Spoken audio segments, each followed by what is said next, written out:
have nothing to report out from closed session.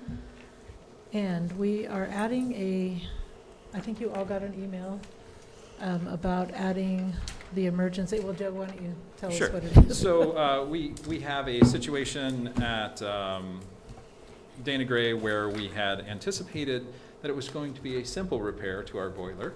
And they opened the boiler and found that most of the pipes leading out of this particular boiler have scale completely blocking them. So we have to take all the pipes off, get them cleaned, and put them back on. So that's going to be significantly more and probably may or may not go over our bid threshold, but we wanted just to be sure that we had it approved as an emergency in case it does go over the bid threshold. So we're going to add that to the agenda as item 10.9. So may I have a motion to approve the agenda with that addition? I move to approve the revised agenda to include the emergency addition to agenda, or emergency, yeah, the agenda regarding Dana Gray boiler per Government Code 54954.2B1. Thank you. And may I have a second? I'll second. Okay. And all in favor? Yes. Aye. Okay. Right, moving on to the patriotic exercise with Lillian. Yes, so I was going to do the Pledge of Allegiance for that, so if we could all please rise for that. I pledge allegiance to the flag of the United States of America, to the republic for which it stands, one nation, under God, indivisible, with liberty and justice for all. Thank you. Thank you, Lillian. All righty. We'll move on to acknowledgements. Sorry, get to the right slide here.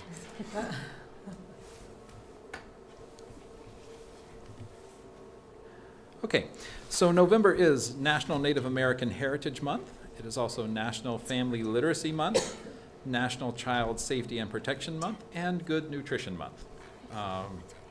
The board also acknowledges Retired Teachers Week, November 5th through 11th, the American Education Week, November 13th through the 17th, National School Psychology Week, November 6th through the 10th, National Family Week, November 19th through the 25th, and Thanksgiving Day on November 23rd.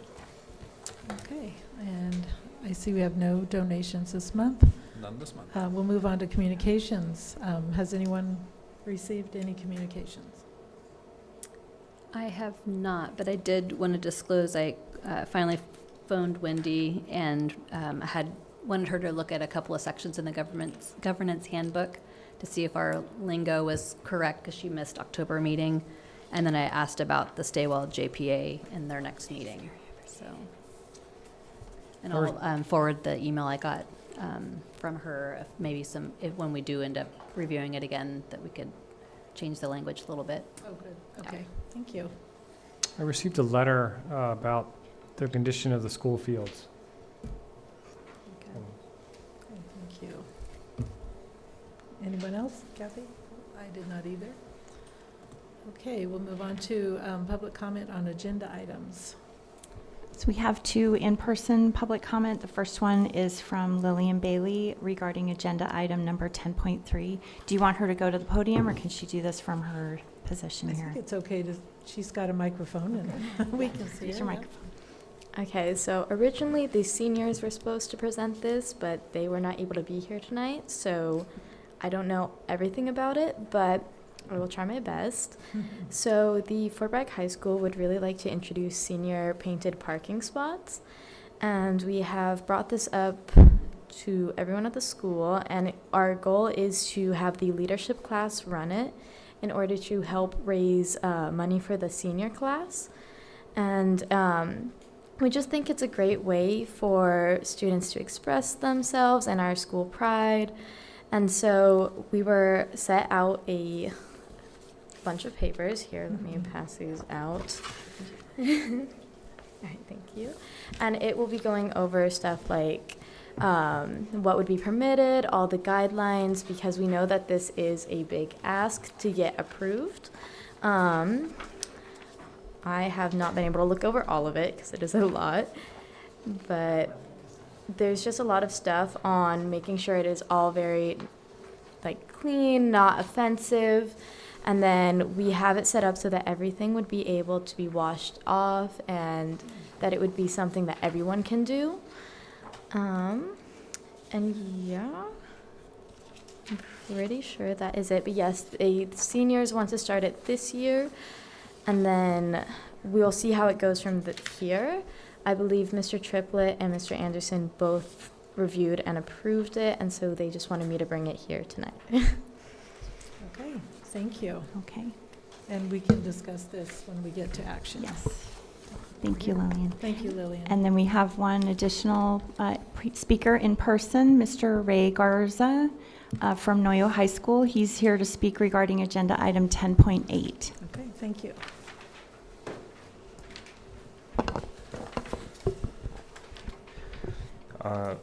Hello, FVUSD board. My name is Raymond Garza, and I'm a senior at Noyo High School. I'm here tonight to hopefully get approval on my senior project, which is building a greenhouse for the Noyo campus. My project focuses on staff and student inclusion, whether advisors use it for like a learning plan or students use it for a project. It can be utilized at Noyo in many ways. So far planning this project, I've had meetings with our principal, Kristen, and advisors. And I've also presented it at the Noyo staff meeting. I've also gone out to like organizations in the community like Hakako Dile and the Noyo Food Forest. And I have I've done some sketches for the greenhouse and planter boxes and just the details of the whole project. And we are planning to start construction as soon as the project is approved, hopefully. The estimated cost for this project is about $1,500. $1,300 has gone towards the greenhouse, and the remaining $200 will go towards the materials needed for the planter boxes. I've also been able to secure some possible donations from Hakako Dele and the Noyo Food Forest for any seeds or starters and stuff. And I'm happy to answer any questions. Thank you for your time, and we consider you, we hope you consider approving this project. Thank you. Now, Thank you, we Mr. need Garza. to reserve our questions till later, Yes. so, but Yeah. thank you so much. It's always nice to hear from staff and public, but it's especially nice to hear from our students, so thank you both.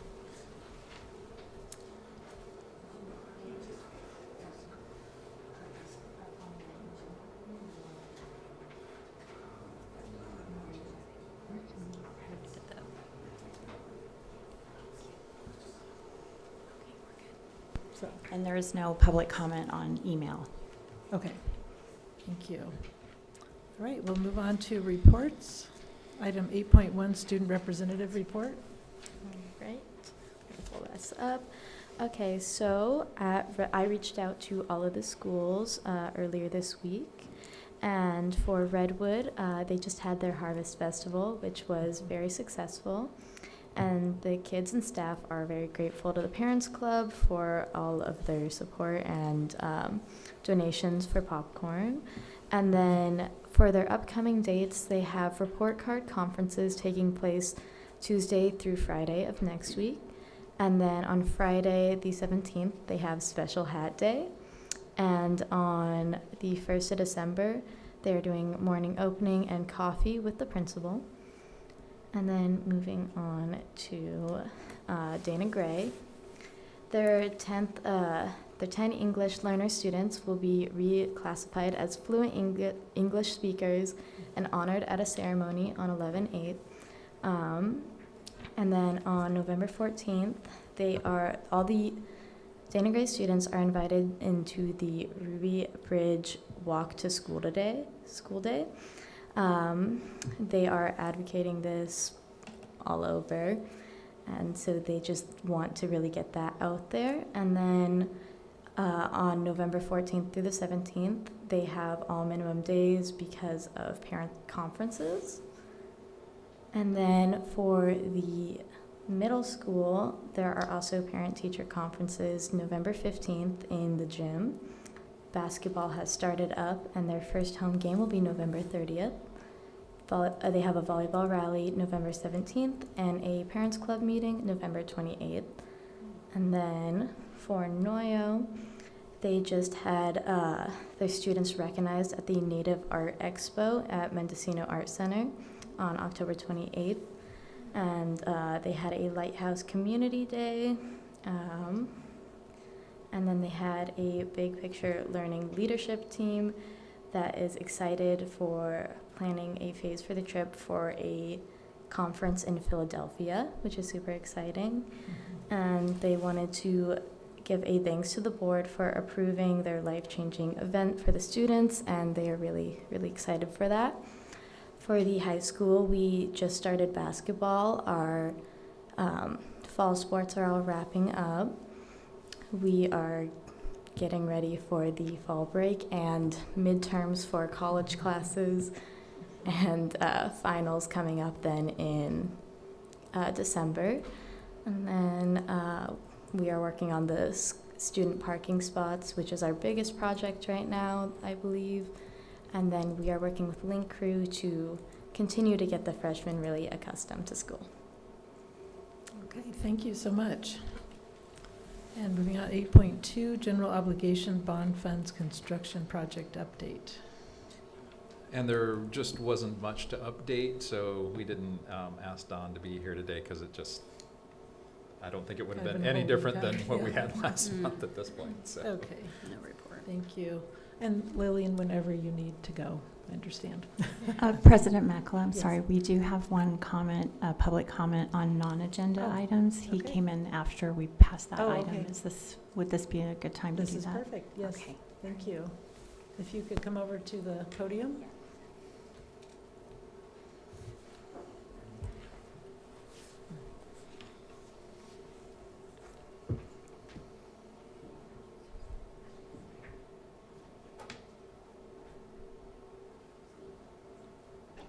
The 3-minute timer will be tough, but I'll try. I am Rick McMillan, and I retired from dentistry 8 months ago. The most important thing is that when I first came to Fort Bragg, not one school had a grass field. There was all dirt, everything was dirt. The high school played on the city field, so that was the only field there was. I've been a sports person all my life, and at one time I was the #1 swimmer in the world in the 50 free. So I'm an athlete, but I am incredibly interested in having other people enjoy athletics. It made my life, athletics made me become the dentist I was, and I was 57 years as a dentist. I had the endurance and strength and whatever. That's what I want the kids in Fort Bragg to be able to accomplish what they desire, what they want. Right now, the other schools in our league have all, 7 of them have better fields than we do as far as sports. We had the best field until just a few years ago. And so we would have the big track meets here. We had everything that was good. And anyway, now we're going to get nothing because there are 7 schools that have better fields than we do. And so this $4 million it's going to cost to have us have the best field in the best track in the world. That is my motivation to get that $4 million. And I need this school board to realize, and Joe to realize, that having an incredibly great sports program is really important to a great percentage of the kids. And so 4 different ways I've tried to get the 4 million, and I failed every time. And this last time, I'm dividing up the 4 million into 40 100,000.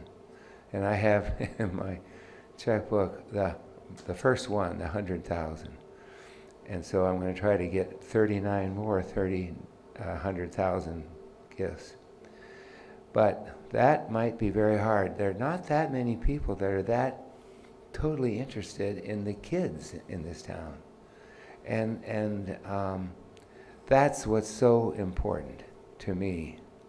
I love kids, and I want them to have this chance to have the best facilities that they can, and to be able to attract the big track meets and other events.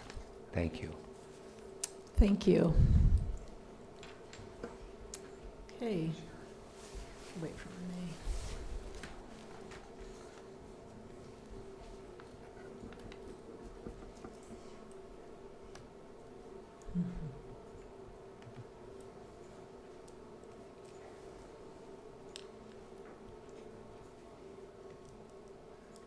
I have a folder here that I'll leave some of the papers. The school board needs to read the paper, and it explains how important what I meant. Thank you, Dr. McMillan.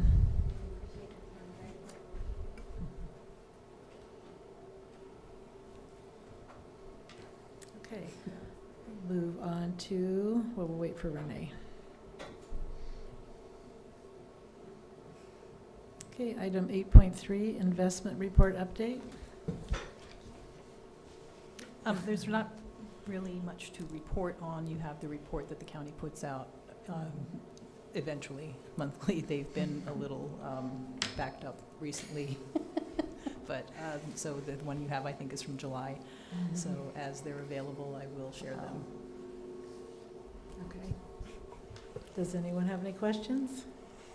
So we obviously have a portfolio manager or some sort of financial, a company that's more managing our money than the county.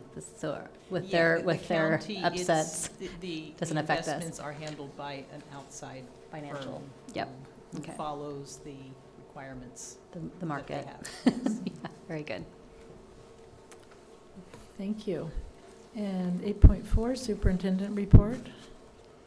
And first, we have our Dana Gray Elementary campus highlights. And I did not receive anything, did you, Renee? So I'm sorry, I apologize. I Okay. will follow up with Mrs. Well, Alexander.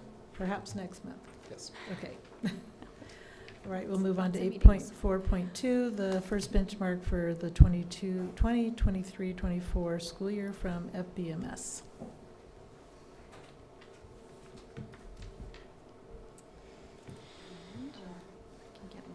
Yep. Okay. Do you have the slides ready? I do. This one. Yes. Okay, so in the, I'm assuming you guys have access to the slides as well, because in there are links. So the data analyzer folder, which has all of the departments when they went in and analyzed their benchmarks, all of that is separate, and it's on that first. Actually, go to the next slide. I think it's on that one, Renee. Yeah. So the data analyzer folder, that's a live link, if you would like to go in and look at that. So we had our first benchmark data analysis. We met as a staff a couple weeks ago, where everybody looked at their individual benchmarks. And then as a team, so they went into departments, they looked at their student data, and then we came together as a whole staff and went through both the math and the reading in iReady, and then came up with an action plan all together as a whole team. So next slide, please. The humanities one is in your folder first. And really what they all boil down to is that everybody has agreed at our campus to work on student engagement strategies, which we've had professional development for the last several years, and I share that with you every time we do a benchmark report. And then with the intent that we'll see improvement on the second benchmark that we should come and share with you. So Science also, well, all of the departments met, so we can kind of click through all of those, Renee. What I did want to highlight, though, was for our math department, and the reason I'm highlighting that is because math is where we have been struggling historically. And the department is working on Joe Boller techniques. Joe Boller is a math researcher based out of Stanford. And so they're doing graph talks where they notice and wonder, dot talks where there's an array of dots, and then the kids have to like come up with mathematical discussions around that. And then also it's called Which One Doesn't Belong. So 4 items go up, and it's also critical thinking, like which one doesn't belong and why do the other 3 belong?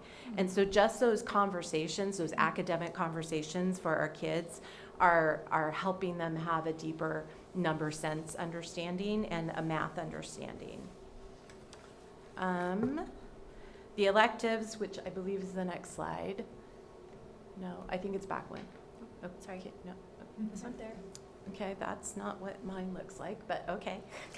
So all of our electives, knowing what our main goals are in supporting reading and math and that interdisciplinary focus and lens, are working on claim, evidence, and reasoning, which we've worked on for the past several years. It started 7 years ago when we went to American Canyon Middle School, when we first, actually it's been 8 years ago now, when we first adopted StudySync to see what their model was like and how they use the program, because it was new curriculum to us. And one of the big takeaways was claim, evidence, reasoning. Students make a claim, then they provide all the contextual evidence, and then their reasoning or their thinking behind why they were making that claim, which we're seeing in our student writing, and it supports science. Students do the same thing in math. Here's my solution, here's why I'm making, I think this is the solution. And so they're doing, it all kind of folds together. I think math is, or sorry, PE I believe is the next one. Oh yeah, there it is. They're continuing to build our students' physical fitness and using the PACER and CIVIC scores that they're going to compare the fall to February to see how our kids have done in terms of building more stamina.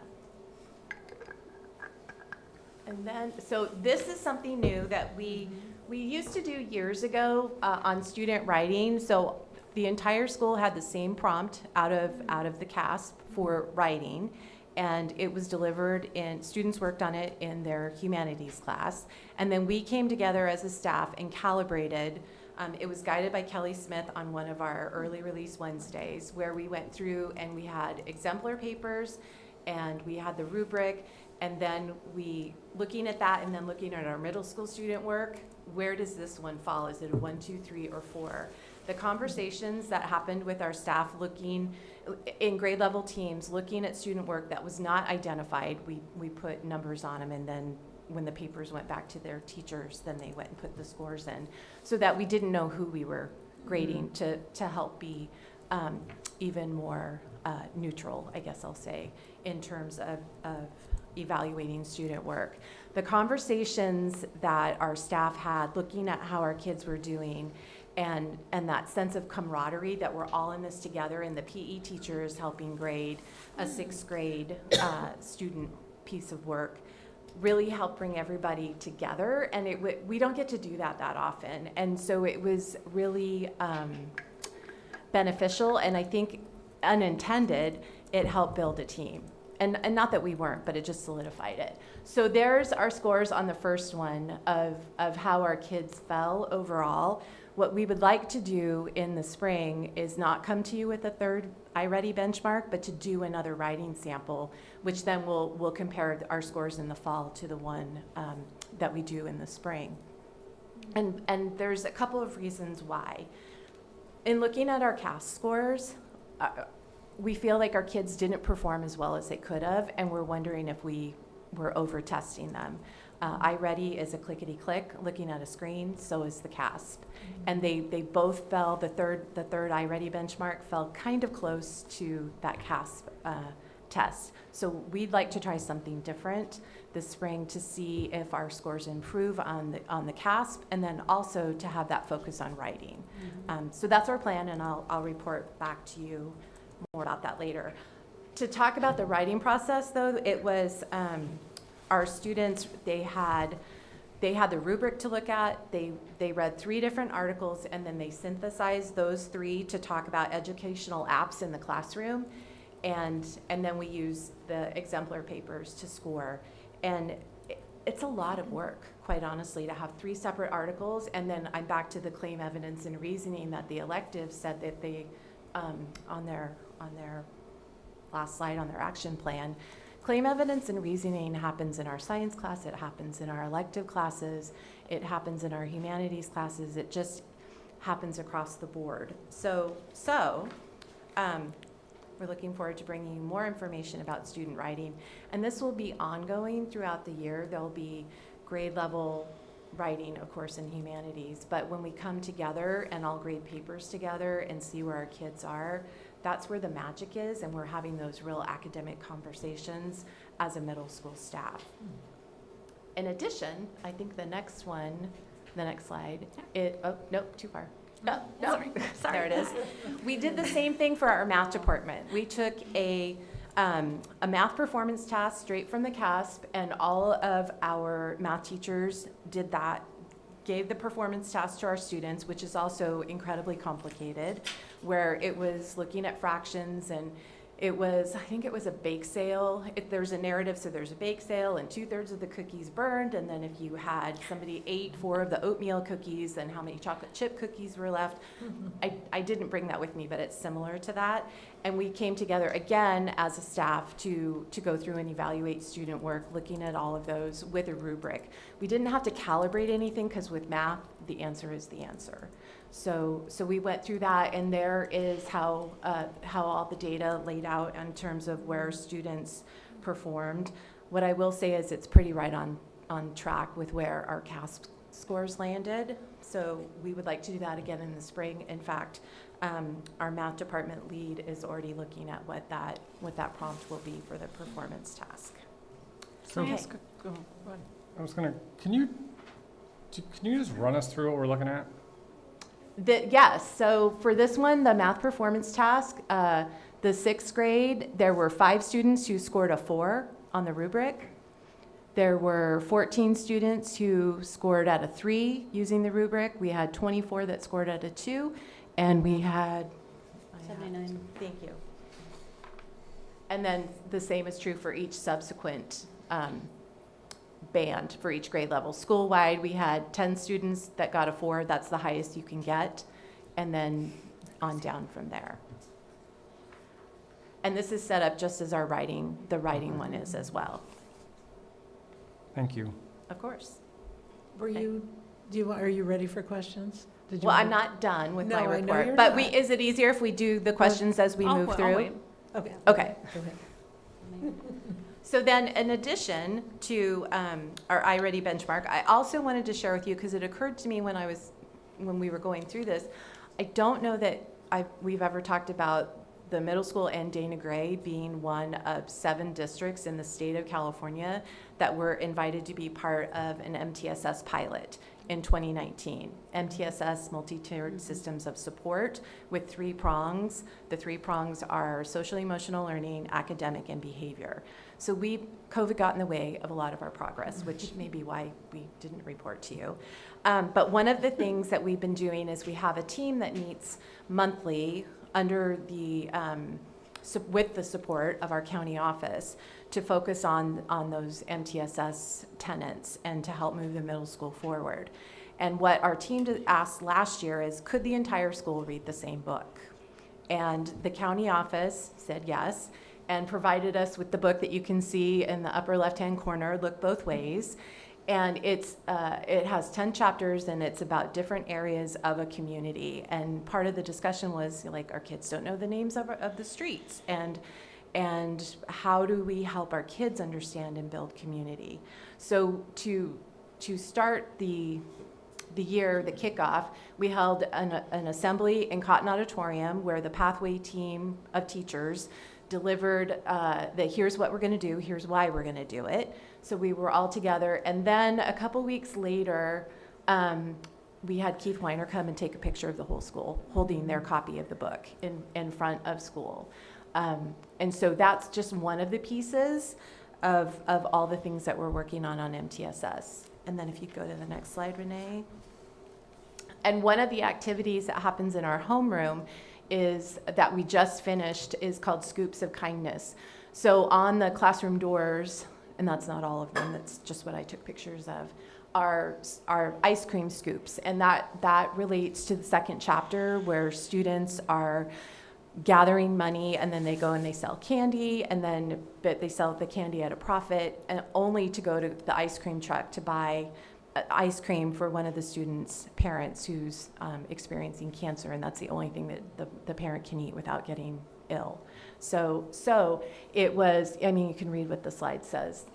And did anybody ever do anything kind for you, or have you done something kind for someone else? So to help build community and the SEL. And this is a big focus of what we're doing in addition to reading and math at the middle school. And then the last slide is our school-wide action plan for how to support our students in both reading and in math. And really what the focus is for math, construct viable arguments and critique the reasoning of others. And then for reading, cite several pieces of textual evidence to support analysis of what the text explicitly says. So back again to claim evidence and reasoning. Questions? Kathy? My question is if I'm remembering the way the data's been presented before, those benchmarks that for the writing and the math problem, those are based on where they should be at the end of the year. Is that correct? The iReady benchmarks are you talking about the CASP or the iReady? What the data that you gave, so that these. Analyzer. This is the first time we've done this. So this is where they landed, and it was a sixth grade prompt. So our sixth graders, wait, is this the writing one? So for our sixth graders, we had nobody who got scored a 4. So yes, for the sixth graders, it's at the end of the year. For 7 and 8, they should already have been competent in that area. But this is the first time you've done it, which Yes. this is a great idea. And especially using the claim evidence and reasoning throughout all of your subjects. The kids, I mean, I can see this really blossoming and changing. That's our greatly by spring. hope and our plan. I can see it. Any other questions? Well, thanks for clarifying that, because normally that's exactly it. We're thinking, oh, well, their numbers are a little wonky because they haven't learned that yet. But the 7th and 8th graders should have had Correct. exposure to that and maybe mastered. Yes. And we didn't get this. Normally, like, we get everything on over the weekend, so not everyone's reviewed the data, Okay. and we didn't know that the data analyzer folder is hyperlinked. Because I was thinking, I read everything, I thought it's just not enough. Like, I'm not getting what happened in middle school. There's not enough information, so Yes, we'll be able that's to where it review that. lies. Okay, so if we have any other questions, we'll ask. Also, actually, we need to get access from you to open the analyzer. Okay, I don't own that. Kelly Okay. Smith, our Whoever consultant does, but I will. Okay. I was able to open it though. Oh, I That's got weird. request access. Okay. Yeah, I could open it, but you I can't. got That's weird. request I have access, you don't. I wonder She's a little what. more special than me. Well, that's kind of, okay, well, we'll figure that out. Okay. I will, Well, maybe because I have a Dell and you have a Mac. Well, that's. I don't know that they, Oh, 'cause they actually, don't bias get that right along. could, there. that. I mean, I'm not Mary, saying that that's could be not, it. that's sometimes the case, But which is sometimes goofy. it is. Okay. I will figure it out and I will get it to you. Oh, thank you. Okay. Any other questions? Any other questions? Just again, that was really great, and I love the Scoop of Kindness. What a great idea. They've been doing lots of things like that. Yeah. There's so many good things happening. I mean, well, you'll see, I think I come back in December to tell you what we're, not just student data. Yeah, okay, well, great, thank you so much. All righty, we'll move on to our district-wide update. Everything. Okay. So for our next, we'll have Ms. Lily Titchnan come up and talk a little bit about Career and College Center and give us an update and all the energy she brings to the room. Hi, everyone. Thank you, Joe, and thank you, Mary, for suggesting that I come today to give you all an update. We are deep into college application time right now at the high school, and so that's, of course, very exciting. And we've also started our preliminary planning for Career Day, which will include Fort Bragg High School, Fort Bragg Alt-Ed, Noyo High School students, and we are planning to invite at least the juniors and seniors from Mendocino High School, potentially the sophomores as well. So that will be in the spring. We're looking at dates now, and as I said, early in preliminary planning. But in the meantime, something that I'm very excited about that I wanted to kind of let you all know is happening is that we have created a career activities interest form that we are now currently sharing out to the community. And the idea behind this is that it is a way for community members to let us know that they are interested in participating in career-related activities, because we do all sorts of career-related things at the schools all year long, not just Career Day. And so we have these existing contact lists from all the previous activities that we've done, but we know that we're missing some folks in our community. We know that we can't just rely on who we know, who may know someone else. We can't rely just on our own networks, and we also want to expand that to different types of activities. So the idea is to build a shared resource district-wide that all of our sites can use as a starting place when we are looking for community members to be involved in these types of activities. So Renee, next slide, please. You can, yeah, perfect. So some of the possible career activities, one of the things about the form is that folks can give us their contact information and tell us what their field or occupation is. And then they have the opportunity to select from a list of potential activities, which include things like being a guest speaker or being part of our mock job interviews, both at Noyo or for the freshman seminars, being a judge for senior boards, being interviewed by a student about their career experiences, job shadowing, even hosting a field trip. They also have the option to write in another suggestion if they have another idea of a way that they could participate to help our students learn about careers.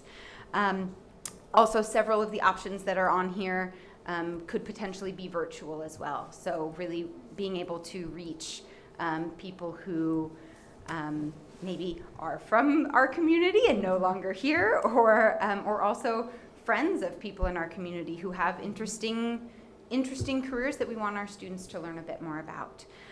So currently, I've shared it with Rotary, I've shared it with Chamber of Commerce. It should have or shortly will go out in the Chamber of Commerce newsletter.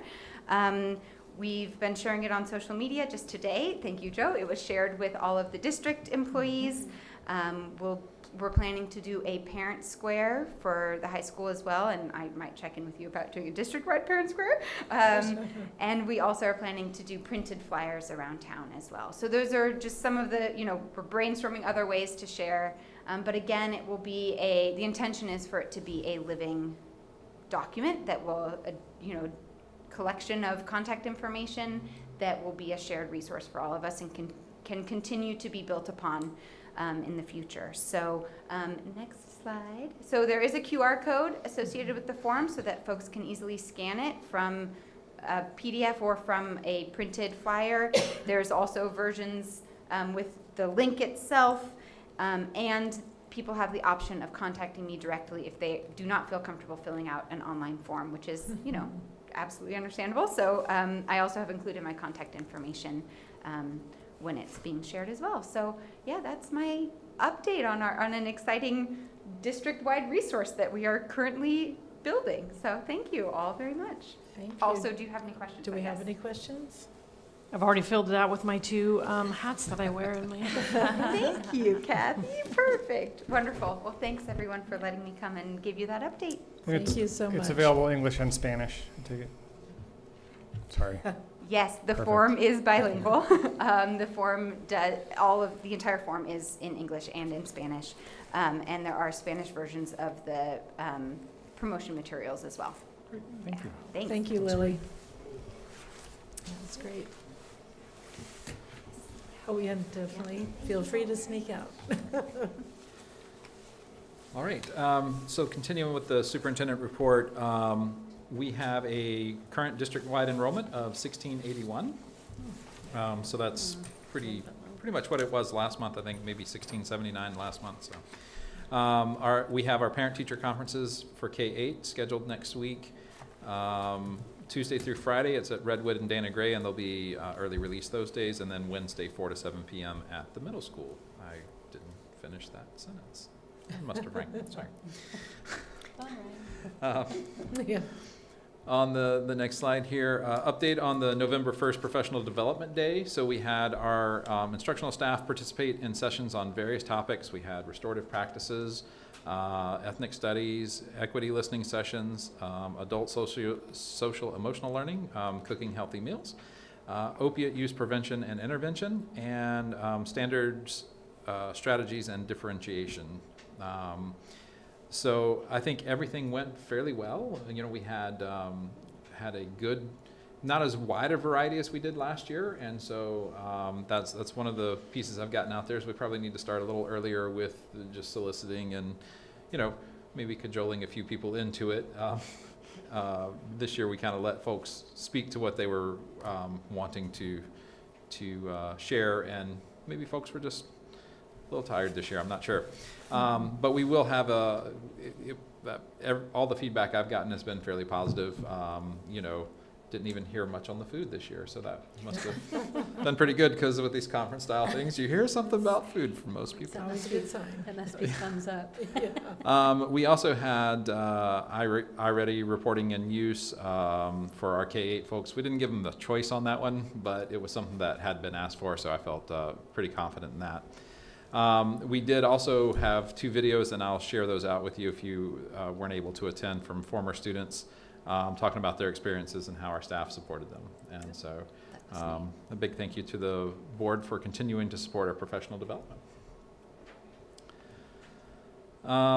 One of the topics within this report that I was asked to share was around some CASP response strategies. Last month we got to see the CASP data that was kind of fresh off the presses at that time for public consumption. Our CASP results, we know we need some work, particularly in math is an area of concern, but just in general. Some of the things that we discussed this has been with ADCO, with other teachers, just kind of in different conversations around these. Some of them came from my equity listening sessions as well, as we touched on some of this. We've talked a little bit about scheduling to maximize student learning. So, you know, the middle school, seeing how can we get more minutes in math without completely disrupting the schedule, but thinking about some things there. Thinking at the high school, how can we get some more opportunities in for kids for some supports there. Opportunities for our newcomer students, especially for middle school and high school. Our programs are more established, I think, at elementary. We anticipate having kiddos who need more of that support. They still need some work there as well, but I think we haven't seen this many newcomers at the middle and high school level, and one of the big concerns that we're seeing with them is that they're not necessarily, they don't have literacy skills in any language as they're coming in. And so that presents a real challenge whenever you get into coursework and whatnot in any language. Increased use of universal design for learning. So we've talked about that. We've got some folks going through some training for that right now. That wraps up, I think, at the start of December, and we've got about 12 people going through that. Touch base with them and see how we can keep expanding that out. Focusing in on key standards like we talked about last time with at Redwood, just keeping the main thing basically, really distilling it down to what are the strong foundational skills that we need. Ensuring our curricula are aligned to student need.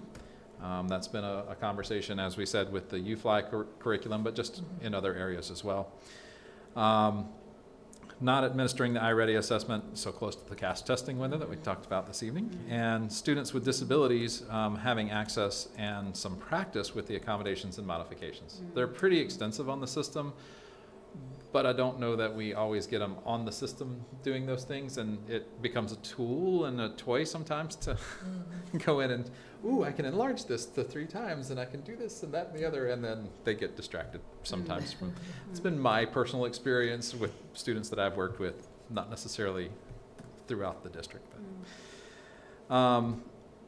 As far as CASP goals, I think our goal is always not to try to overstate things, but a 5% increase in each area, I think would be show that we're making some progress that way, and that's sort of sustainable growth.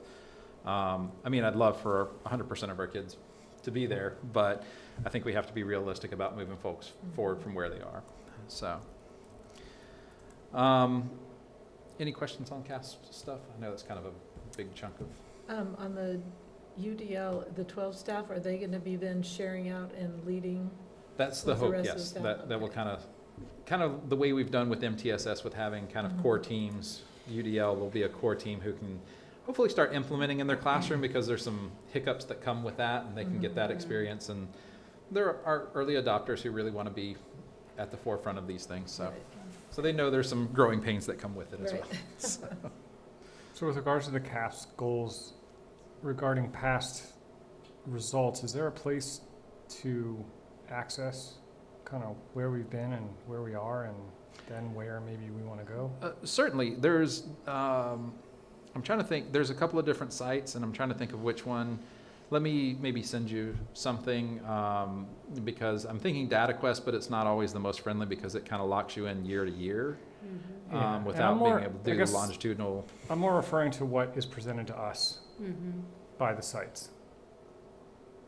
Okay, Like, you know, Like- like it looks like we're changing, now we're gonna change again, not again, but now we're gonna change how it's presented to us compared to how it was, which is great, you know, if that's better results and for everybody. yeah. But You want to see like the historical kind of in one. just getting a sense. Yeah. Would be nice Okay. if, you know, this was the why and wonder a year ago, and this is what we did or what didn't do, or what we could do or couldn't do, and Sure. this is what where we are now, and, Okay. We can certainly work on that. okay. So were you talking about the CAS test or benchmark? I'm talking about what was just, Okay, Presented. benchmark, okay. Yeah. The benchmark data. To which see what, includes, it seems to include right, different aspects. of 'Cause both. it- Well, CASP and the Benchmark are related. I It's think just- you were adding a whole different.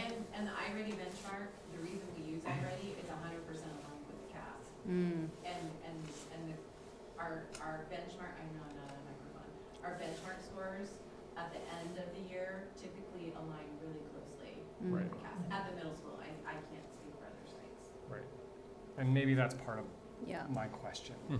was like, there's a lot of different aspects and a lot of different ways it's being presented and analyzed.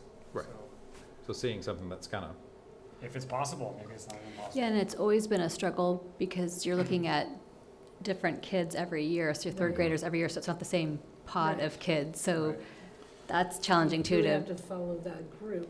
which has Yeah. always been a struggle, so I don't know how, we just have So- to know that, I guess. yes, so we can do that. We can also look in, within iReady, there's some reports that do some longitudinal things. Laura shared one with me earlier this week that, I created that. oh, you created that? It wasn't already color coded? That's So, from the CAPS network. oh, That okay. Reese Daniels, so I I just gotcha. took that because it made it made it clearer for everybody, which if you guys don't get my blog, it'll be in Monday's blog. Okay. But we can do something similar. It was basically color coded, so you were going, oh, they're orange. Well, I actually have one, but I only have one. You know, and the color stayed consistent year to year. Joe, Um, want me to do it? sure, if you wanna- So each color is the cohort as they move through the middle. Yeah.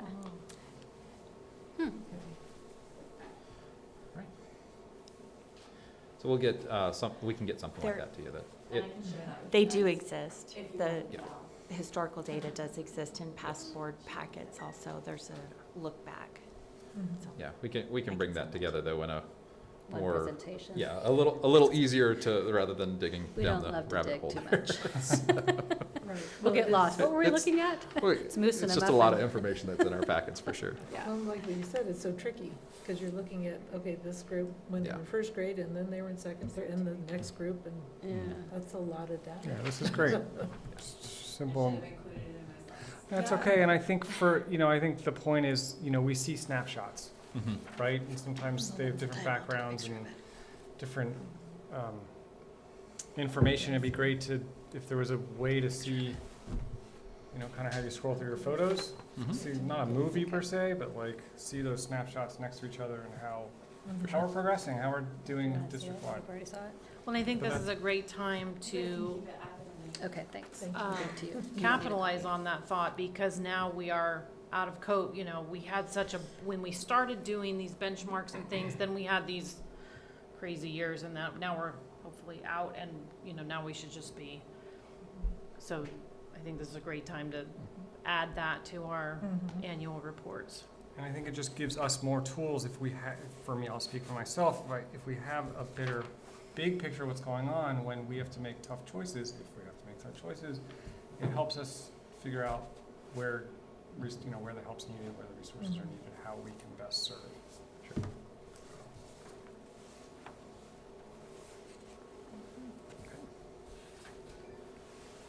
So on the next slide, we have the equity workshop updates. The board mostly knows this because they've been a part of this, but this is more for updating the public that the board had their first session on October 21st. We talked about effective governance and governance with an equity lens, and I think that it went quite well. And our next session will be December 2nd at the CSBA Annual Education Conference. The goals we talked about, kind of the overarching goals coming up, will be creating our equity statement and policy to guide the district's work and increase leadership capacity for equitable design and implementation of policies, practices, and plans. For our admin participating in the equity work, we've had sessions on August 4th and September 13th. We've looked at equity leadership, the how, the why, the how, and the what. Systems of change and assessment of current structures. The goals that we have for the year are redefining equity and the role of educators in the education system, and recognizing and responding to the barriers to equity and cultural proficiency. The next session with ADCO is coming up next week, November 15th. And then we've got on November 28th, we've got the principal-only session where we're looking on these as well. So, excuse me. Some other areas of the district are in transportation. We anticipate the delivery of the first of our electric buses by the end of December. So we're excited about that. And we should have at least one more van delivered by the end of this year. The remaining two vans will probably be 2024s and delivered in the early part of next year. In fiscal, I kind of went into detail. We just got more information this month on the Prop 28 funds. So that's the art instruction that was passed during the election last year. So overall, we will receive $293,000 in funding for 23-24. That amount, it's a percentage of, so it's 1% of what they spend in Prop 98 funding. So it will fluctuate as that fluctuates, but there will be funding that's consistent. Just trying to think of how best to put that. So each school received an allocation, but outside of probably the high school, they're not really significant enough as each school to hire required staffing. And we have to spend 80% of the funds on staffing at least. And we're still it's filtering down about what the rules are going to be, that sort of thing. But we think if it's allowable, what I would really propose is that we add 2 positions to serve Redwood and Dana Gray for music and art instruction. And then we can talk about, with the remaining funds, what other pieces we could do. And the idea being that maybe Dana Gray gets art this week as Redwood gets music, and then the next week it flops. So they kind of stay on the same schedules, but it just, the teachers kind of move back and forth. So, and then the fun stuff. So for the next piece, I would like if Kristen would come up, please.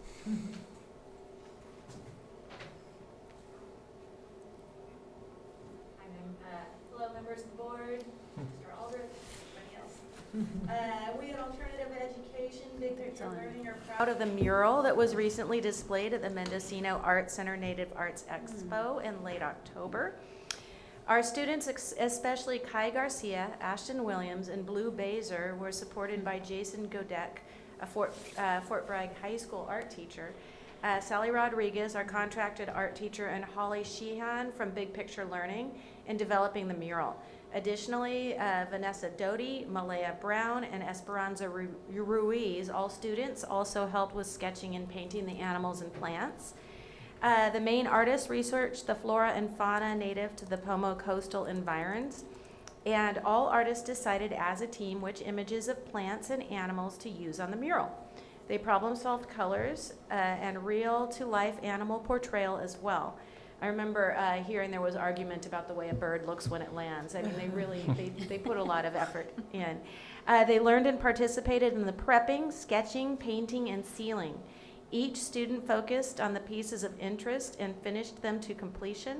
All students were very supportive of each other, and there was a great respect for the work in progress.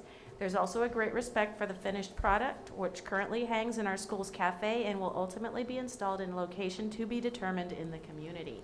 So we were really proud of it. And fun fact, I live far from here in Point Arena, and I saw a member of the Point Arena community posting our mural and saying, wow, everybody should go see this mural at the Mendocino Art Museum. So we were very proud. Awesome. And there's one more picture on the next slide. It looks like a quilt. Our kids took a trip over. Sorry, that's not very yeah. clear. Took a trip over to the museum to see it and answer some questions in a panel. And I saw it at the cafe. It is so impressive in person. It's Like, stunning, is- right? It really large. is. It's beautiful. It's big. huge. It's It takes big. up an It's entire huge. wall. We'd love to have you And come over to our it's- cafe and take a look at it. Yeah. Honestly, that's where it was, and then they took it Is that all to the museum, Cafe. Oh. and we really missed it when it wasn't in our cafe. It's pretty awesome. Yeah, It does it's brighten so the space up professional. nicely, yeah. I would add one name to the acknowledgements. Oh, Eric thank you. Wilder is a Oh, former thank you. community member who was the original inspiration for it. He put together a collection of ideas, and Jason took those and developed it into larger ones. So he's worked with our students over the last couple of years on a variety of different creative things, but it kind of came out of his inspiration. Thank you.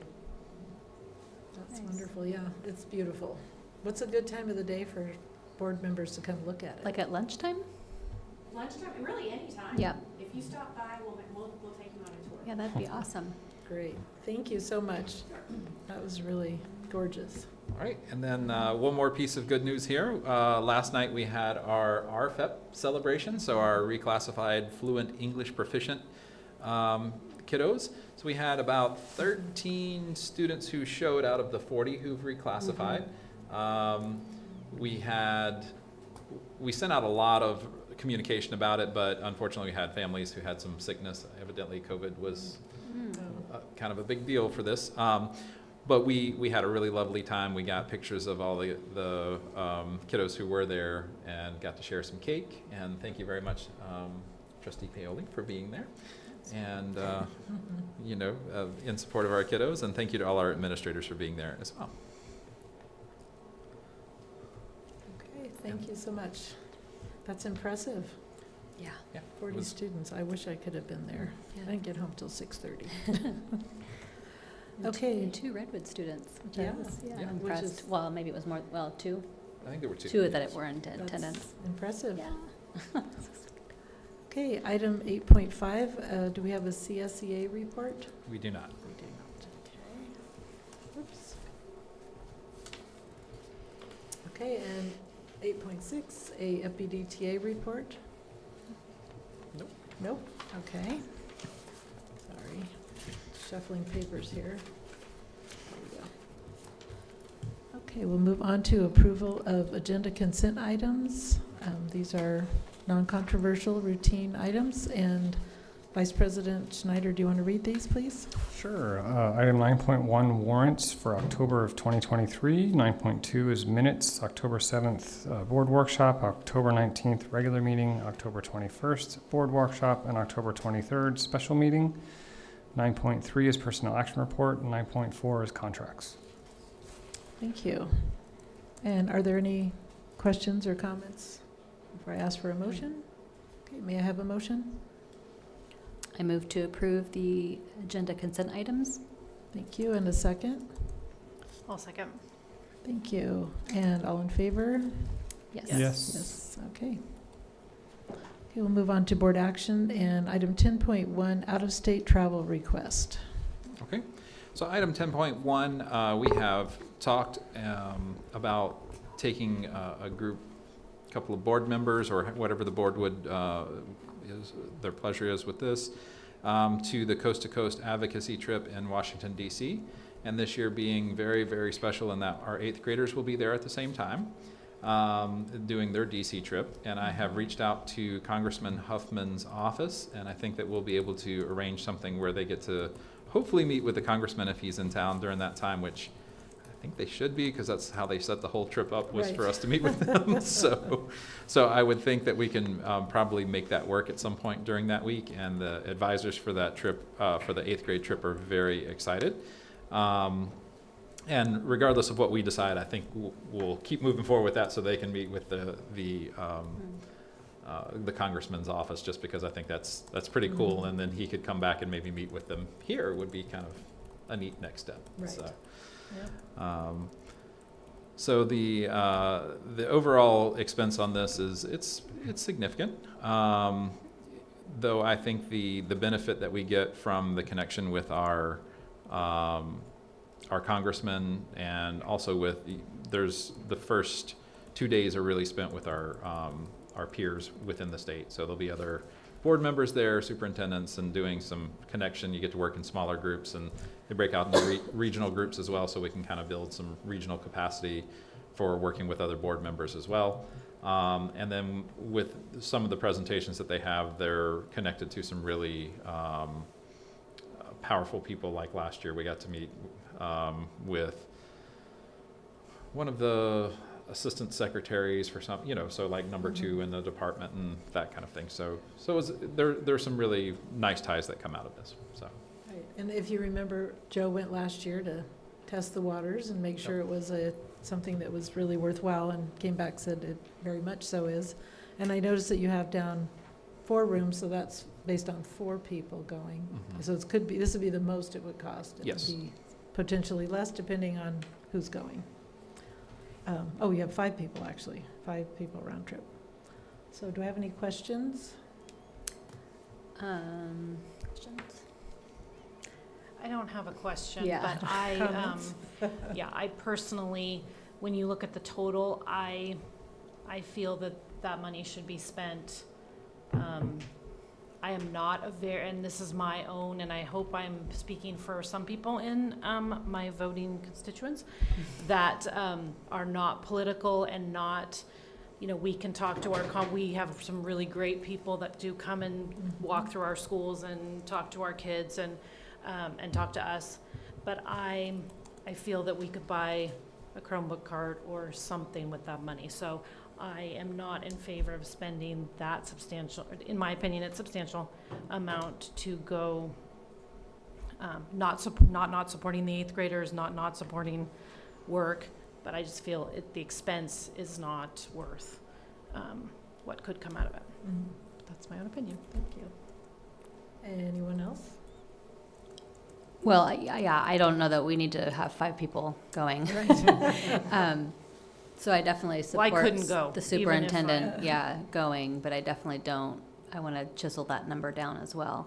Because we haven't gone on any conferences in a while, but we're all going to the San Francisco, and that's quite an expense. I don't think it's anywhere near that,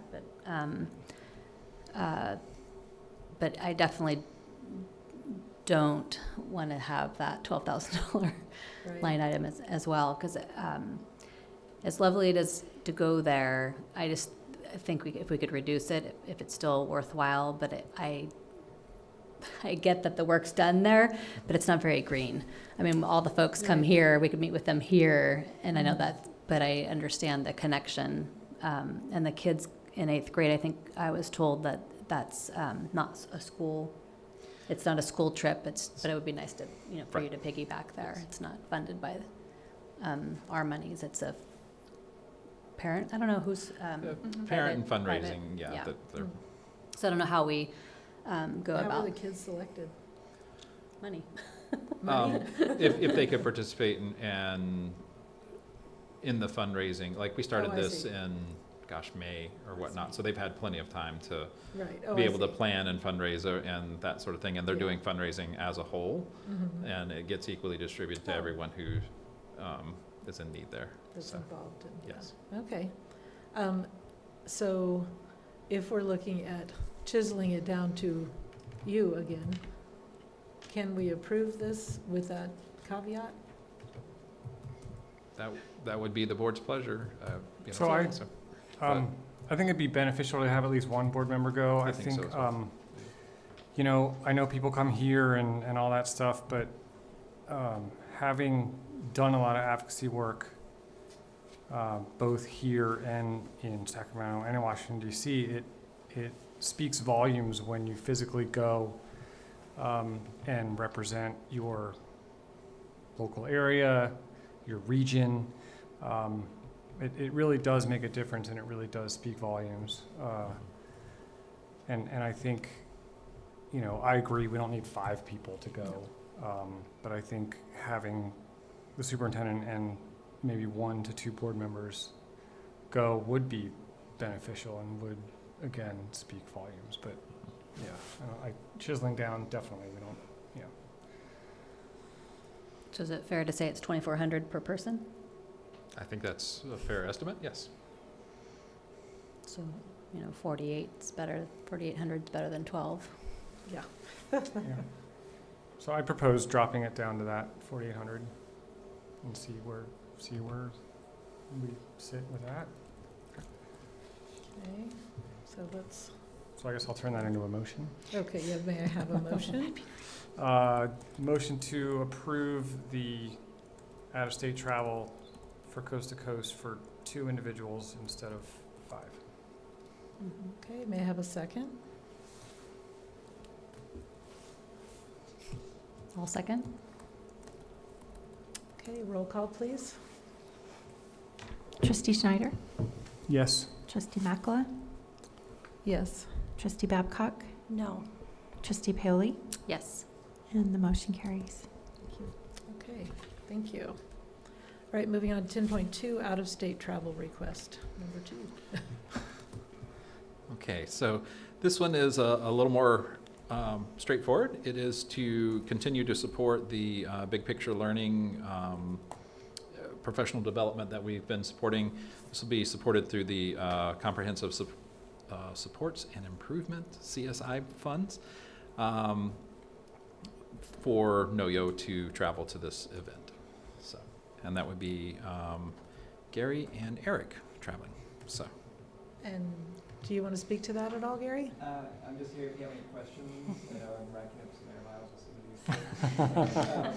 I just hear if you. Okay, well, we'll probably bring you up to the podium in a minute then. So, do we have any questions or comments? Well, it looks like it's CSI funding, so it's pretty non-controversial, because we always have a financial concern. I just wonder if we could add 4 board members to go with you. That'd be all right. You both involved. But you have to pay your. That's a different. And I do just want to make sure that when we get that report from the kids that went to the other, have they gone yet? Yeah. They haven't gone yet. Okay. Yeah. Okay. So when I was Even reading if- this, I was yeah. excited to hear about how Yeah. that goes. And I understand you are spending a little extra time to We explore. are, thank you for the Awesome. idea. Yes, So good. that's Great. A day of sightseeing. Excellent. Regarding Gary's trip, I would just like to shout out that it. Can I ask you to go up to the podium? I'm sorry, Kristen, thank you. Gary would probably be better at this than me, but he's being modest. the school that they would be going to is a school that we kind of model our school after, correct? Come on up, Gary. Yeah, so the reason that Eric and I are interested in this particular trip is that when we first kind of started down this path, Big Picture, unlike some of the other organizations out there, don't provide like a blueprint, right? It's not, this is how, it's not like, say, High Tech High, where it's like, this is how you do it. But when we were looking at the network of schools, this particular school, Gibson Eck, which is up in the outskirts of Seattle, were the one that we were drawn to. They're a very like design thinking focused school, and so we really built our model around theirs. And we'd actually been approved to go visit a couple of years ago, but for a variety of unrelated reasons, that trip fell through. We weren't able to make it. But this year, the Big Picture organization has started this series of like 2-day intensive workshopping at exemplar schools around the country. And, you know, like when we go to the conferences, it's often a little bit more, you know, sort of high level systemic type stuff, whereas this is a little bit more on the ground, working with the students, working with the teachers at that site. And given that this was kind of the school that we modeled on, but they're 10 years ahead of us, right? This is kind of where we're looking at this as a chance to go and see close up, like where we're trying to get to. You know, we've made a lot of progress, but we're still in the foothills of where we're headed, right? And so that's what drew us to this particular event. So it's a chance to go and work with their teachers in some facilitated workshops, work with their students, see how they do the things that we're sort of trying to do here. So hopefully it'll be enlightening and effective in improving our capacity to do the work we're doing. So. Thank you. And do we have any more questions, comments? Thank you. May I have a motion? I move to approve the out-of-state travel request. Thank you. And a second? I'll second. Thank you. And roll call, please. Trustee Babcock? Yes. Trustee Makla? Yes. Trustee Paoli? Yes. And Trustee Schneider? Yes. And the motion carries. Thank you. Okay, item 10.3, Fort Bragg High School Senior Parking Spots Program, which we heard about earlier from Lillian. And what I would add to what Lillian shared, we actually reached out to some other high schools in the region who have this program. They all spoke very highly, said it really brightened everything up, made everything look good, really got students fired up about school spirit. But we also talked to them about some concerns with equity and access, and they gave us some ideas, and I think that got reflected in the plan. So that was part of that dialogue back and forth that thanks to Bruce and Tim for, you know, taking that idea and really moving forward and reaching out to their regional network to check in on those things. So those that could pay the $30 would, or you could raise money for a fund for anyone that wanted to participate. Right. That didn't, okay. Or so if that someone was my- wants to participate, we will figure out a way Okay. to make that. But I mean, it's going to be spun out to everyone to pay 30? I mean, how does it, or is it going to be raised for the? So those who can pay 30 Yeah. will, and Okay. you know, then, and I think the other piece was trying to find if we've got some resources because the paint will be expensive. Right. Can be expensive too. So trying to support in that way, you know, if we've got some paint that fits that maybe we've got half a gallon sitting around at home that they can do something with, or, you know, trying to figure out some connections that way. And then also just making sure that, like I said, that every kid can participate if they want to. So trying to figure out a discreet way to make sure that Right. they what I can worry say, about. yes, Yeah. this is something I need. So that's all processes that they've thought about. Unfortunately, I haven't gotten that far in the weeds Okay. as far as that, but those were the concerns we raised, and they said, we got a plan, it'll work. Yep. So. And I've visited many schools that have the that's parking a spaces, and the great kids idea. always comment like, that's so cool. How come we Right. don't do that? Yep. It sounds really fun. And I know, like, we used to, with advisors, we had asked each family to donate a certain amount toward class fund, and there were always people that couldn't do that, but there were always others who would say, well, I'm gonna leave 3 times as much, you know, we can do that, we're gonna cover other people. I'm sure we get that too. That's a great idea, it sounds like a lot of fun. Anyone It's else? very exciting that, I mean, this has been kicked around for a very long time. I'm glad they pushed it. And I want to congratulate our district for always being ahead of these types of things and about equity, because I think as long as I can remember, the district, this kind of stuff has always been taken care of for kids. Yeah. Whether it was Children's Fund or other parents or, anyway, that was one of the first things I think our schools, nobody ever was left out of things like this Yeah. because of money. So what spots exactly, I know south of the 100 building, but what,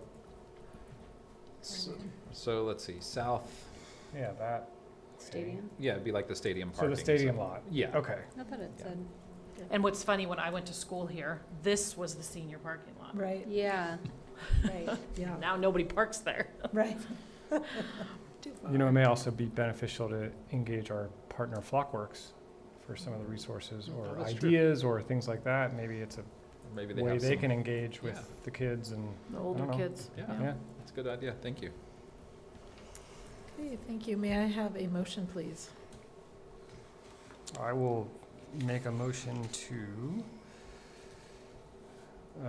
approve the senior parking spots program. Thank you. And a second? I'll second. Okay, roll call, please. Trustee Schneider? Yes. Trustee Babcock? Yes. Trustee Paoli? Yes. Trustee Mackla? Yes, Motion carries. thank you. Okay, item 10.4, Board Bylaw 9250, remuneration, I cannot say that word, I'm sorry. Remuneration. Okay, here we go. Reimbursement and other benefits.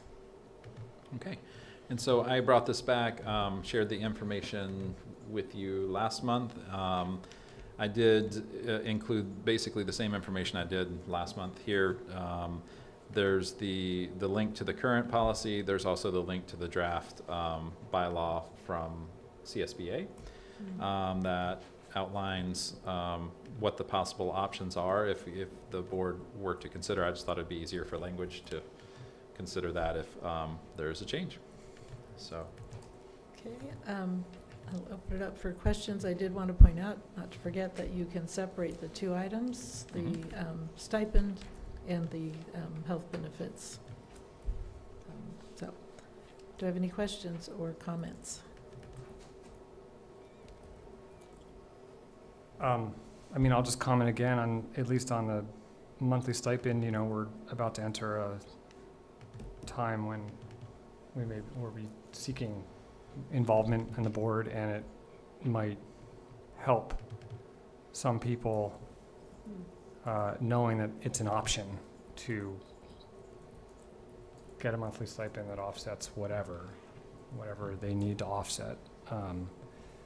And so the fact that it's voluntary, I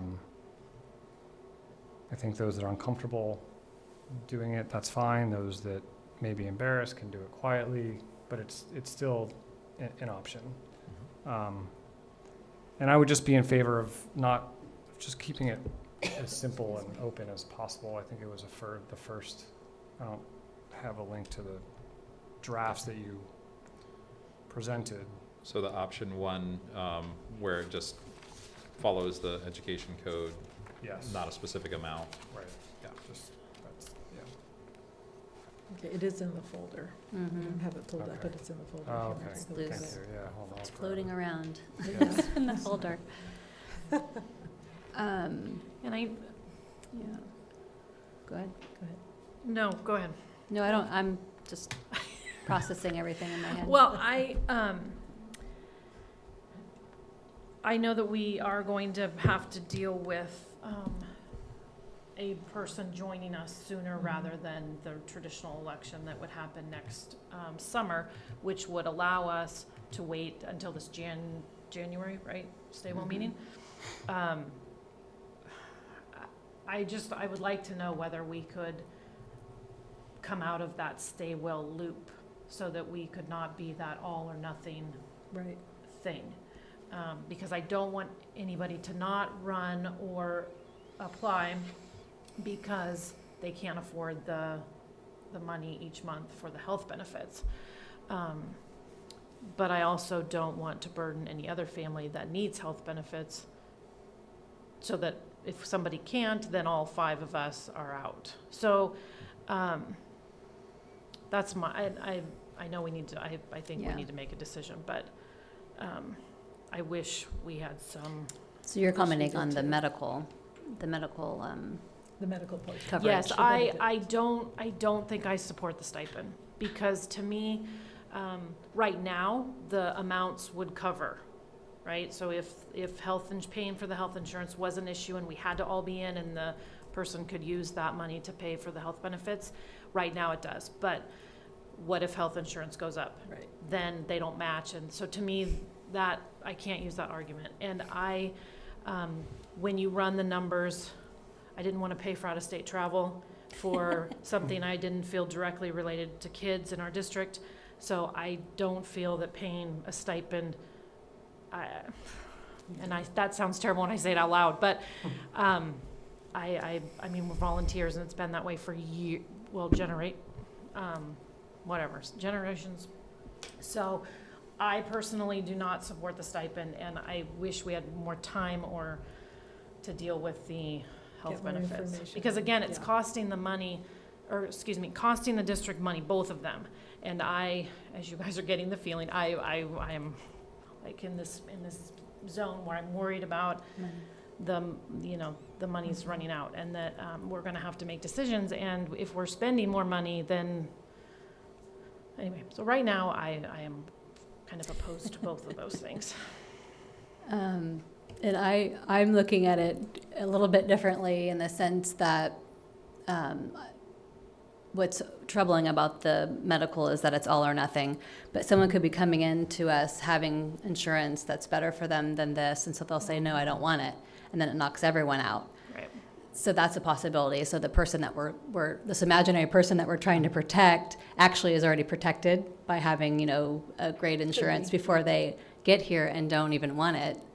So you could say that the stipend for that person, what I like about the stipend is it's optional. The language in here, what I don't like is that if someone doesn't show up, we could, still pay them their stipend, a percentage if they're not here.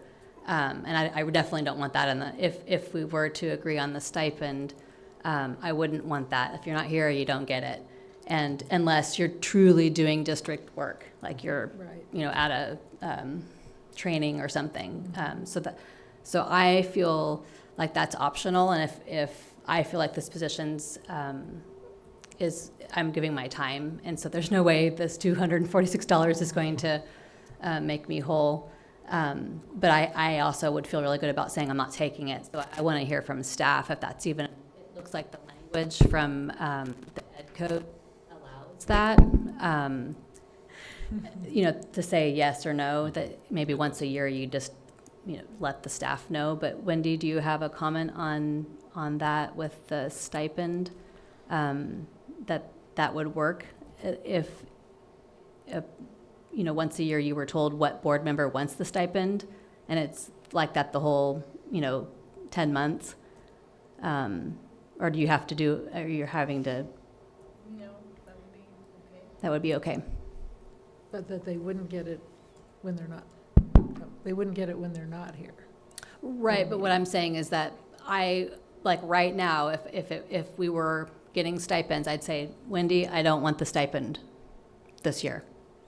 And then I have to live with that decision. But maybe 2 of you want the stipend. So I feel like you need to do what you need to do. If someone comes on board and they need it to offset the benefits, and right now it's kind of a wash.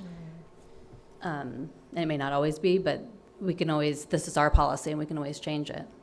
And I also understand, if I'm reading the code right, is if you do not attend a meeting, it would take a board resolution for that member to get a stipend that month. If they're So not here. Right, so. But I also, we'd have to get to that point before we decide that, but I also feel that if for some reason somebody's sick or something comes up, but yet there is a much more work to our job than the 3 or 4 hours that we're Here. sitting here tonight. Right. I spent time reading the packet. I've spent time, reading the things for the equity, so Right.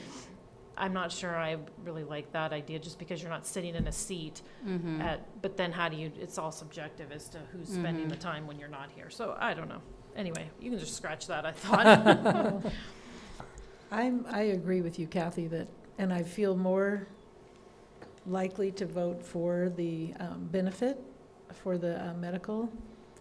I really don't feel comfortable voting for it until I know what we're going to hear from Staywell. And I can tell you in a historical sense, when other issues like this have come up with Staywell, they pretty much stick with the all or nothing approach to things. Not 75. Has been my experience with them over the last, I don't know, in and out for the last 14 years with Staywell. Right. That's kind of been what I've seen.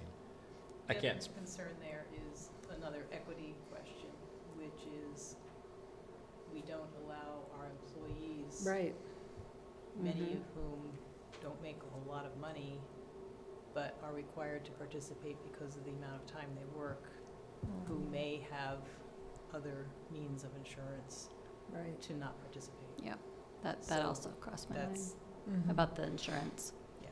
That I don't want to be, have a, I don't know if the right word, elite, you know, that we're not having to pay for any of the health Mhm. insurance doesn't feel good to me. Needs to be matching. But I think Scott's, this is going against what I was saying earlier, but to Scott's original point is that this, when you choose to go to work, but this is, we're trying to get more people involved in this arena. So if that would be a barrier, in theory, you could find another job that Right. did or didn't deal with it, but you can't really find another place to do this work and not have to pay the extra money. So, there, so I'm talking out both sides of my mouth, but That's what makes it so difficult. I was really hoping that, some light was gonna come on and make this super easy, Well, but and I know this is down on the agenda, but we have 60 days from December 1. So we'd really have time to push this over. Push it to, Right, but, if we have, there's some sort of reason why we have to vote today, but I don't think we do. I don't think that there'd be no money exchange with a new member until at least, February. So we really February, could right. wait till after the stay well, so you all, because I don't all need the that decision. I already know. well, and it 'Cause that- sounds like it yeah. really, that you're kind of giving me the end. It's not gonna, Probably not gonna change. fly. Probably not. Yeah, That- so, That's my You're good. gut feeling as a steering committee member and speaking to the rest of the steering committee, that So these were some of the concerns that came up. is it true, according, and maybe you don't know this, according to the code, if every January, does a board member decide what they want that entire year, or could they email you February and say, hey, I'd really like it for this month? What? If the stipend is approved, is it really like a? Oh, I don't know how that works. Okay. Okay. I don't know, yes, I want it this month, no, I don't want it the next month. Okay. I have no I mean, I'm not idea. saying that would happen, but, No, but okay. I really don't, because Haven't we've read up never on done it. it here, so Right. I don't know. Okay. I would have to do some research on how Hmm. it works. So Okay. maybe we could find that out. well, and this is a volunteer position. We're not employees. On the other hand, how does that seem to employees if, now the board's getting full benefits and you all have to pay a little? And I think for me, we don't have to vote tonight, but I know we're going to start advertising for a new member, and for me, it'd be nice to put that in the marketing materials, if desired, or, this is available to you.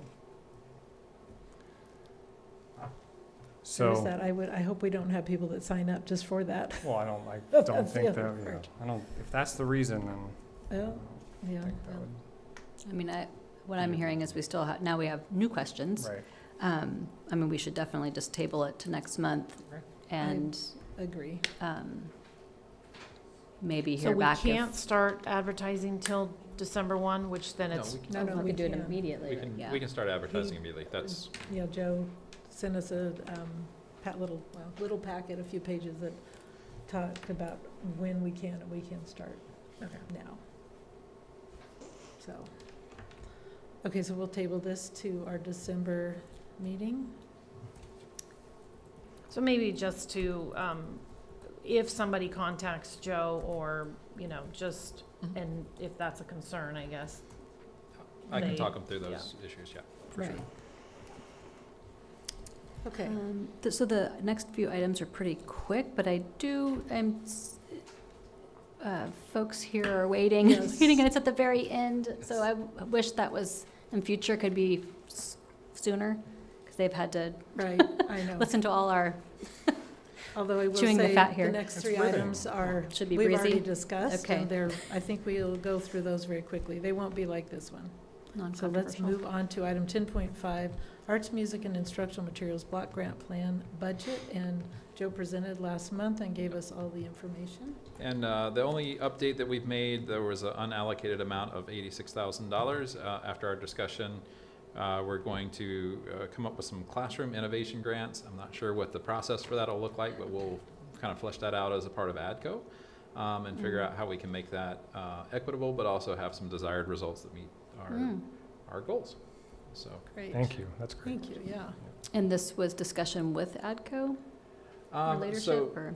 So this was discussion, it's kind of new to the ADCO actually, but it's something that I've kind of been kicking around for a while, how we can sort of infuse some money into the classrooms that gives teachers the opportunity to kind of innovate and try some new ideas out. And so we'll have ADCO kind of set the guidelines and what that application process looks like and what our, like what areas it should fall into and kind of flesh out all that sort of thing before we move forward with it. So. Great. Do we have any questions? My question is, this is just for information to the public, and is this going to be brought back to us to see how it's spent, or if anything is earmarked in a different area that we'll be told that, or? Yeah, if there are significant changes, I mean, these are pretty round dollar amounts right now, so I'm sure it's not all going to fall exactly that way, but we can certainly bring something back. It's not necessarily required by the statute, but if that's what the board's direction is, then I obviously would be happy to do that at any point. Kind of sum up, here's where we're sitting with these funds. So we're basically, so we can make sure that we stay on track to expend them in the time that they need to be expended and on the things that we're targeting here. So. Well, it's always good to hear about how things are working out, and especially the innovation grants. Right, I'd love to hear that'll be those. the fun part is when we get to hear some of the cool things that are happening there. So. Yep. Okay, may I have a motion? I'll make a motion to approve the Arts, Music, and Instructional Materials Block Grant Plan Budget. Thank you. And a second? I'll second. Thank you. And roll call, please. Trustee Babcock? Yes. Trustee Paoli? Yes. Trustee Makla? Yes. Trustee Schneider? Yes. And the motion carries. Thank you. Okay, item 10.6, the Learning Recovery Emergency Block Grant Plan Budget, which Joe also shared with us last month. And there have not been any significant changes since last month. So. Any questions? Okay, may I have a motion? I move to approve the Learning Recovery Emergency Block Grant Plan Budget. Thank you. And a second? I'll second. Thank you. Roll call? Trustee Babcock? Yes. Trustee Schneider? Yes. Trustee Makla? Yes. And Trustee Paoli? Yes. And the motion carries. Thank you. And our board policy and administrative regulation updates. And there was a huge list of them. yes, and there were some additions from December, but. Oh, no. That No. was for our information and discussion Oh, section. okay. I was telling you about, yeah. Gotcha. All righty. So we've gone through all these. Yep. Does anyone have any questions? I think we covered it. Yep, I think In so. October. So may I have a motion? I move to approve the board policy and administrative regulation update. Okay, thank you. And a second? I'll second. Thank you. And roll call, please. Can I just make one comment or discussion? Mm-hmm. That when I reviewed these last month and wasn't here for the discussion, but that this one seemed to have a lot of things that need to go on tickler files. So I don't know, I just wanted to make sure that somebody's monitoring when those things are reported to us and meeting all those. I don't know whose responsibility that is, but Between seem to Renee be a and I, lot yes. of requirements on reporting for those. Yes, there are. So, sorry, but I just want to, I need to That's- say that as the, that's our purview, right? We're supposed to make sure we're. Of course. And yes, The legislature loves to add on reporting requirements into Yeah. things. Don't they, though? Yeah, it was a lot. It is. Okay, thank you. And roll call? Trustee Paoli, Yes. Trustee Makla, Yes. Trustee Schneider, Yes. and Trustee Babcock. Yes. And the motion carries. Thank you. Okay, and 10.8, Noyo Greenhouse for Alternative Education. And we had a really wonderful presentation earlier, and I read over your proposal, which was very in-depth, and you covered everything. That was great. Does anyone have any questions? I just want to say Raymond did an awesome job reaching Really out to did. me, asking the right questions and then Mhm. responding back and saying, yep, I'll get that done and we'll have that as a part of the proposal, and then had the proposal ready very quickly. So thank you very much for your work on it. Looks really good, and I really appreciate all your thoughtful work going into it. And I will be Thank you. so glad when Gamut is put together, because I did Oh, wow. not see your project, so I apologize, but wonderful job at the podium. Yes. But it's not in its normal spot, so I missed it, I'm sorry. It was added very, very late. Yeah. And so most of this will be funded by site discretionary funds and fundraising? It actually says in the falls cover. under BPL, so the CSI budget can CSI. help to Oh, awesome. cover some of it. So you don't need any fundraising funds? Awesome. I do have one. Kathy? My question is location. So I know that our bond money is dwindling, but my question is, wonder if it should, are we eventually gonna go over here? So should the greenhouse, I mean, there's gonna be one that can be moved Is it portable? easily if, I was gonna say, we'll let Raymond speak to that, but Okay. I would think where they are right now and then move it. Most of these structures, Are removable? So our plan for that, we've been thinking about that, like moving campuses for the entire time that this project has been being, since we thought of it. But our plan was originally to build a permanent greenhouse, but since there's a possibility that we're gonna move campuses, we decided to go with like a greenhouse kit that's easily, you can disassemble it easier. So we will be able to move that to the new campus when, yeah. Nice. Thank you. Thought of everything. I was just going to say, you've thought of everything. very Awesome. thoughtful, yep. Anything else? May I have a motion? I move to approve the Noyo Greenhouse for Alt Ed. And a second? I'll second. Thank you. And roll call, please? Trustee Paoli, Yes. Trustee Babcock, yes. Trustee Schneider, Yes. and Trustee Mattson. Mattson? I'm sorry. Absent? I'm sorry, a little tired. Excuse me. Trustee Makala. Thank you, yes. Thank you. Okay. Motion carries. Thank you. Okay, item 10.9, emergency repair at Dana Gray. All right. This was our addition. Yes, this was the additional item here. So as I was mentioning earlier, and I, I'm Thank sorry, you. hang on. Thank you so much for coming. Appreciate Thank it. you for enduring the. That was great. Laura, if you want to slip Hour and out 40. too, you're certainly welcome. You're over there doing your homework. As you're doing your work. I riveting. know, right? It's You riveting. can listen in the car. Yeah. thank you, Laura. Thank you so much. Okay, sorry, John. I kind of went through some different guidance. The information I kind of put in here is what the state requires anytime there's an emergency for them. And I thought, well, that's probably going to be adequate. So we do not have the approximate cost yet. We've been waiting since before lunch today, I think, to just get, we said just the ballpark will give us an idea. So we're not even sure if it's going to meet the bid threshold or not, but we just want to be extra sure because we have to have heat, and we were meeting tonight. So, but the boiler pipes really, it's not replaced, but they need to be pulled off and cleaned, and there's scale that has built up on the inside of all the pipes, and it manifests itself in a leak because, as they explained to us, whenever that water is pressurized and it hits a block, it's got to go somewhere. So. kind of went out and started leaking. So that's how we became aware of it. Obviously, we need the heating systems to keep students healthy in the classroom and warm and taken care of. You have to state the need. So,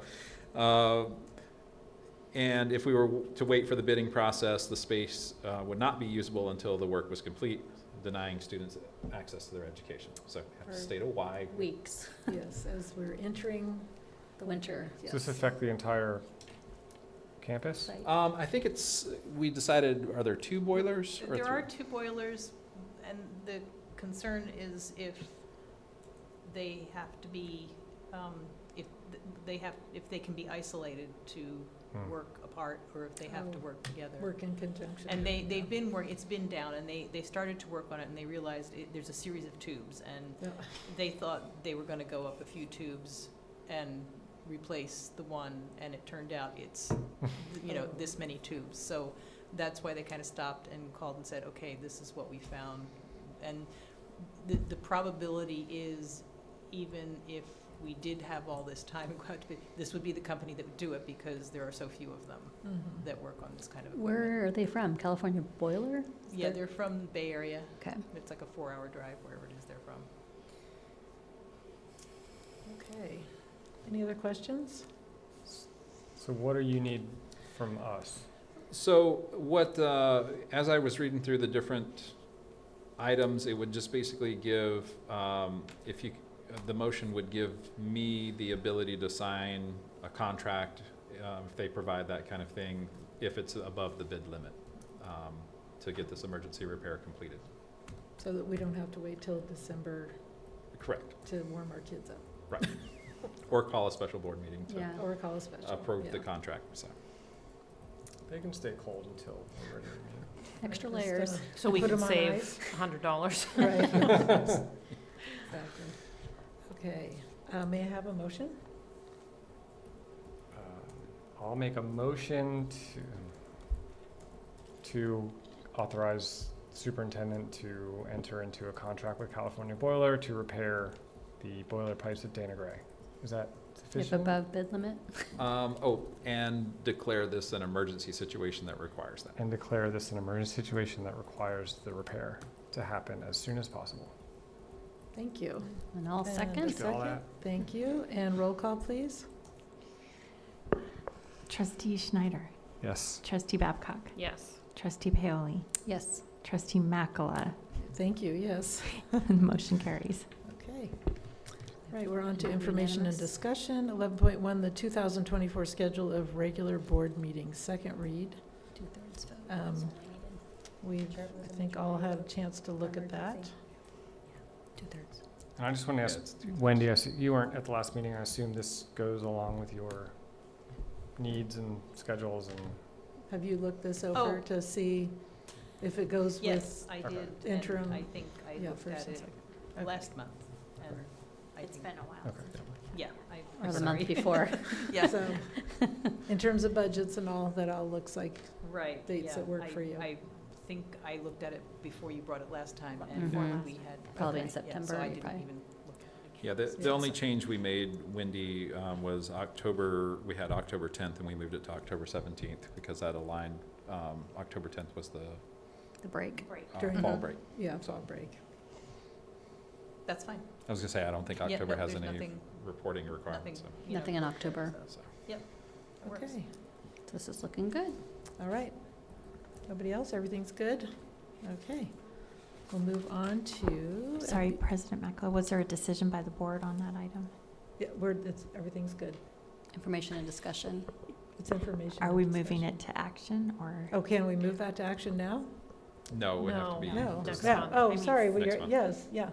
Yep, everything's good. Move it to action. Thank you. Everything's good. Yeah, because we'll have to approve it in December anyway. Thank you. Okay, FBUSD Board Bylaw Review. Did anybody see anything in these that, I saw a couple of things. okay? In the exhibit, we still have the CSBA notes that kind of are up and down. So we probably need to bring something back before you that, to clean up that exhibit a little bit. And there was also as I was looking through, I think there's a number 13 that's an extra, that's talking about a 3-member board, that we don't need to have in there. And then in the actual bylaw 9323.2, there's a paragraph that needs to be removed there as well.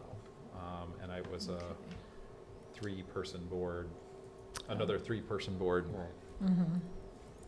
paragraph there. Okay. So we'll bring those back to December. So what I found was actually was for December. So the bylaw review for the whole year cover page wasn't on this. So we actually only need to review agenda meeting material, which that one's missing for November.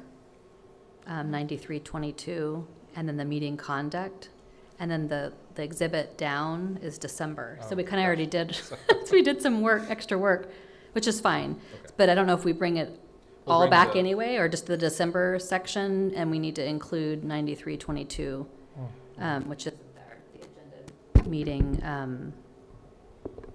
Okay. materials. We'll bring 9322 in addition to the ones here. And then bylaw 9400 was included in this, but we actually already talked about that in January, that which was- is odd how anyway. Yeah. I think we moved that one up because it was Relevant. timely at that point. Yeah. So, So the only thing I saw in that, which I guess is technically in November, is the meeting conduct.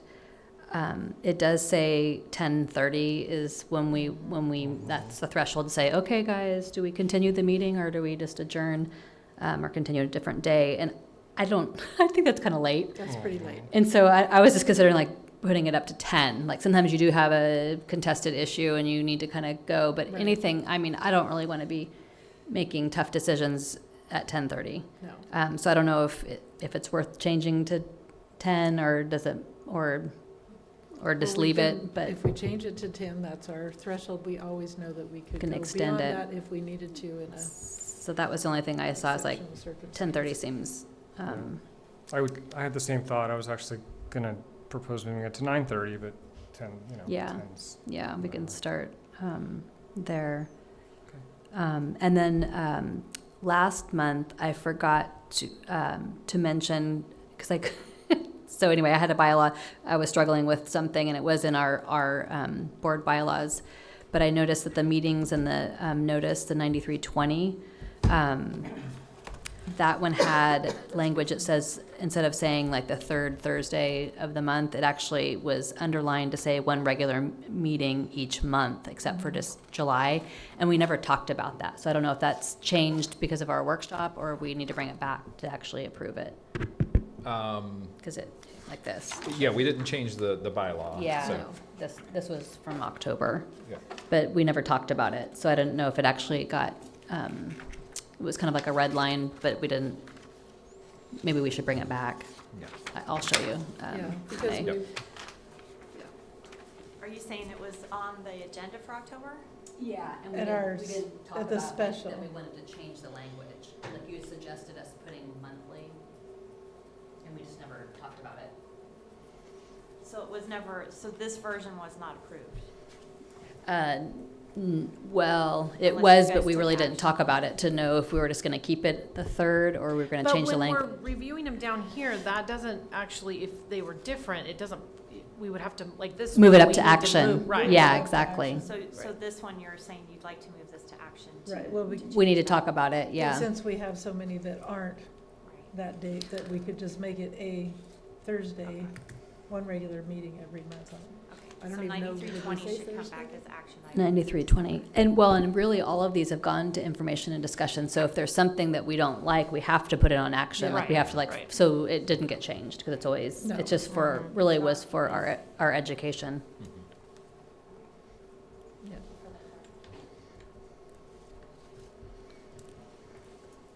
Okay. Anything else on the bylaws? Well, I just made a comment on 94 because I didn't realize that we talked about it 10 months ago. But I did look at it and wondered why it wasn't on here, but maybe when we come back, because I know we're working on the evaluations, our evaluation. So if we want to try to make sure that what's in this bylaw is what we do change or vice versa. So that one we may need to visit again in January because we're trying to button up our self-evaluation and make it a little more user-friendly and meaningful. So I just want to make sure that we tie the two together. Okay, gotcha. Or visit them at the same time, I guess. Okay, anything else on the bylaws? Okay, moving on to 11.3, recommended update board policy 0415 equity, and that is, we've agreed to keep that on as we are working through our equity trainings, and Superintendent Aldridge reported out on that earlier. Yes. I don't think we have anything there unless someone has something to add. Okay. 11.4, local control and accountability plan, the LCAP process. So we'll start with kind of the broad strokes here. The new LCAP template was actually considered and approved yesterday as a part of the State Board of Education's meeting. So I got kind of a preview of it and looking at some things. It's really most of the changes that they made were in keeping with some of the law, trying to get rid of some of the redundant sections that collapse some sections that kind of just maybe showed data from the same data, but just kind of two different ways. So we'll see what that looks like in practice, but on the surface, it looks not radically different. So that part is nice. But it did change a little bit about some of where we put in some of the feedback and some of those things. So the sections will be a little different, but I think all in all, it'll be a similar enough document that we can have some good comparisons there.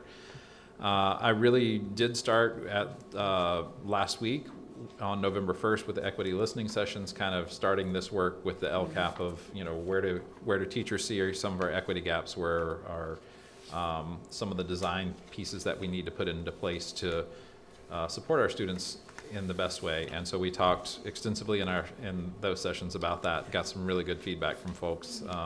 So I'll synthesize that. I haven't had time to sit down and kind of categorize it and get it it was literally handwritten notes as they were talking to me, because it was just, they had a lot to share that day. So it was very good. Yeah. And we'll continue some meetings January through March of 2024. And some of those meetings will be meeting with the administrators to analyze their needs and start talking about their data and where they want to go starting in December. Really, we start talking about staffing then as well, so that we can have everything prepared if we need to do any layoffs or start the hiring season, that kind of thing. We'll have parent, student, and staff surveys administered in February. Parent and community input meetings will be held in February and March. And so usually last year I tried to go to each of the parents clubs or site councils or both if they were radically different groups. Just hear what they had, what their thoughts were. I'd also like to get around and talk to some of our leadership groups at each of the Alt-Ed high school, and I know middle school is kind of up in the air with their student council, but just get around and hear from kiddos kind of what their thoughts are on things as well. The ELACs are functioning fairly well this year, so it'll be, especially the high school has had just a renaissance almost of the ELAC, so it's been really nice to see. So I think we'll have some good discussion for the ELACs, the site level stuff, and then with the DLAC, the bigger picture piece for our English learners. And the DLAC will actually get to go in and gather information and then kind of get to see some draft goals and actions in March and then follow it up in April. Overall, the draft plan will be available in May, and the final draft will be presented at the first June meeting and LCAP approved at the second June meeting. Thinking about the board's role in the LCAP process besides just the approval, but would be providing input for some of the vision, the big goals, actions, that kind of thing. If you want to see some changes in what we have, I didn't, for whatever reason, didn't think to attach my kind of summary document so that you could kind of see what those were. So I'll get that out to you, but so you can kind of read over it and go, that goal never felt right, or that goal was great, we need to make sure it's in there and, emphasize maybe even more, so that we can make sure that gets put in. And then seeking out and sharing input from our educational partners, so you have access to different people than I do. So as you hear that, just sharing some of that feedback with me and with our team. And then prioritizing actions to be funded as budgets become more limited. We know that we're going to have to say these are our have-to-haves and these are our nice-to-haves at some point. And then monitoring data from LCAP implementation. So a lot of what we've been talking about tonight, finding some data points to make sure that we're informing that and kind of see it all as one big system, so that we're not duplicating efforts, but that we can express those in all those ways. Okay, thank you. That's great. Anybody have any questions? I appreciate that slide. Mm-hmm. Yeah. Any others? Nope. Okay.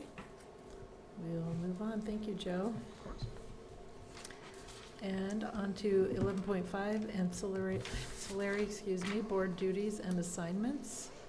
I looked over this, and Joe and I talked about it a little bit. I did come up with the schools that we could be attached to. I've never been with ALTED, so I'll do ALTED, and Scott's never done. I thought this is, tonight we're just bringing it up and it's done next Oh, meeting. okay. Yeah. This is true. You're right.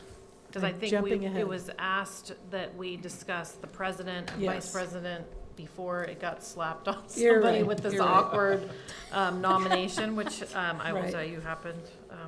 I witnessed. Yes, firsthand, I've experienced that.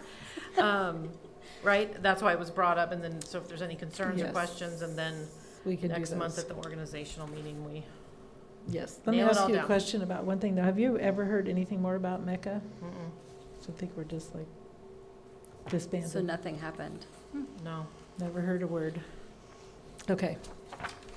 And is the audit committee a requirement of conducting the audit? No. Okay, because I don't think I've ever Been asked. gotten a call, or, which is fine. I have in the past. I You have. have, okay. Yeah. But that's if And there's a it- finding. No. They No, part they of have it. to go usually over. schedule a Just call social. with at least one board Oh, member Right, each year. just one. Okay. So I got Okay, it. So so if I maybe I get, just never you was do on the it, call. yeah, maybe Okay. you'll get it. Yeah, and Jerry and I did it together once. Well, I remember once Oh. going in a room with all the boxes when we were Ooh. paper all the list, paper stuff, yeah. and having to sit down and kind of having an interview, it felt like, and they were surrounded by all the documents that they Oh. kept asking for. So it used to be felt like a very heavy And I'm not, Yeah. deal. I'm not sure if we need to do the facility. No, name I think we can committee shelve anymore. that. And I will just put it out there again of having a personnel slash, I would call it not, maybe just a personnel committee, a couple board Mm. members to assist Joe with whatever he might need throughout the year, in case he needs to run something by a board member or two, and Can you give a for instance?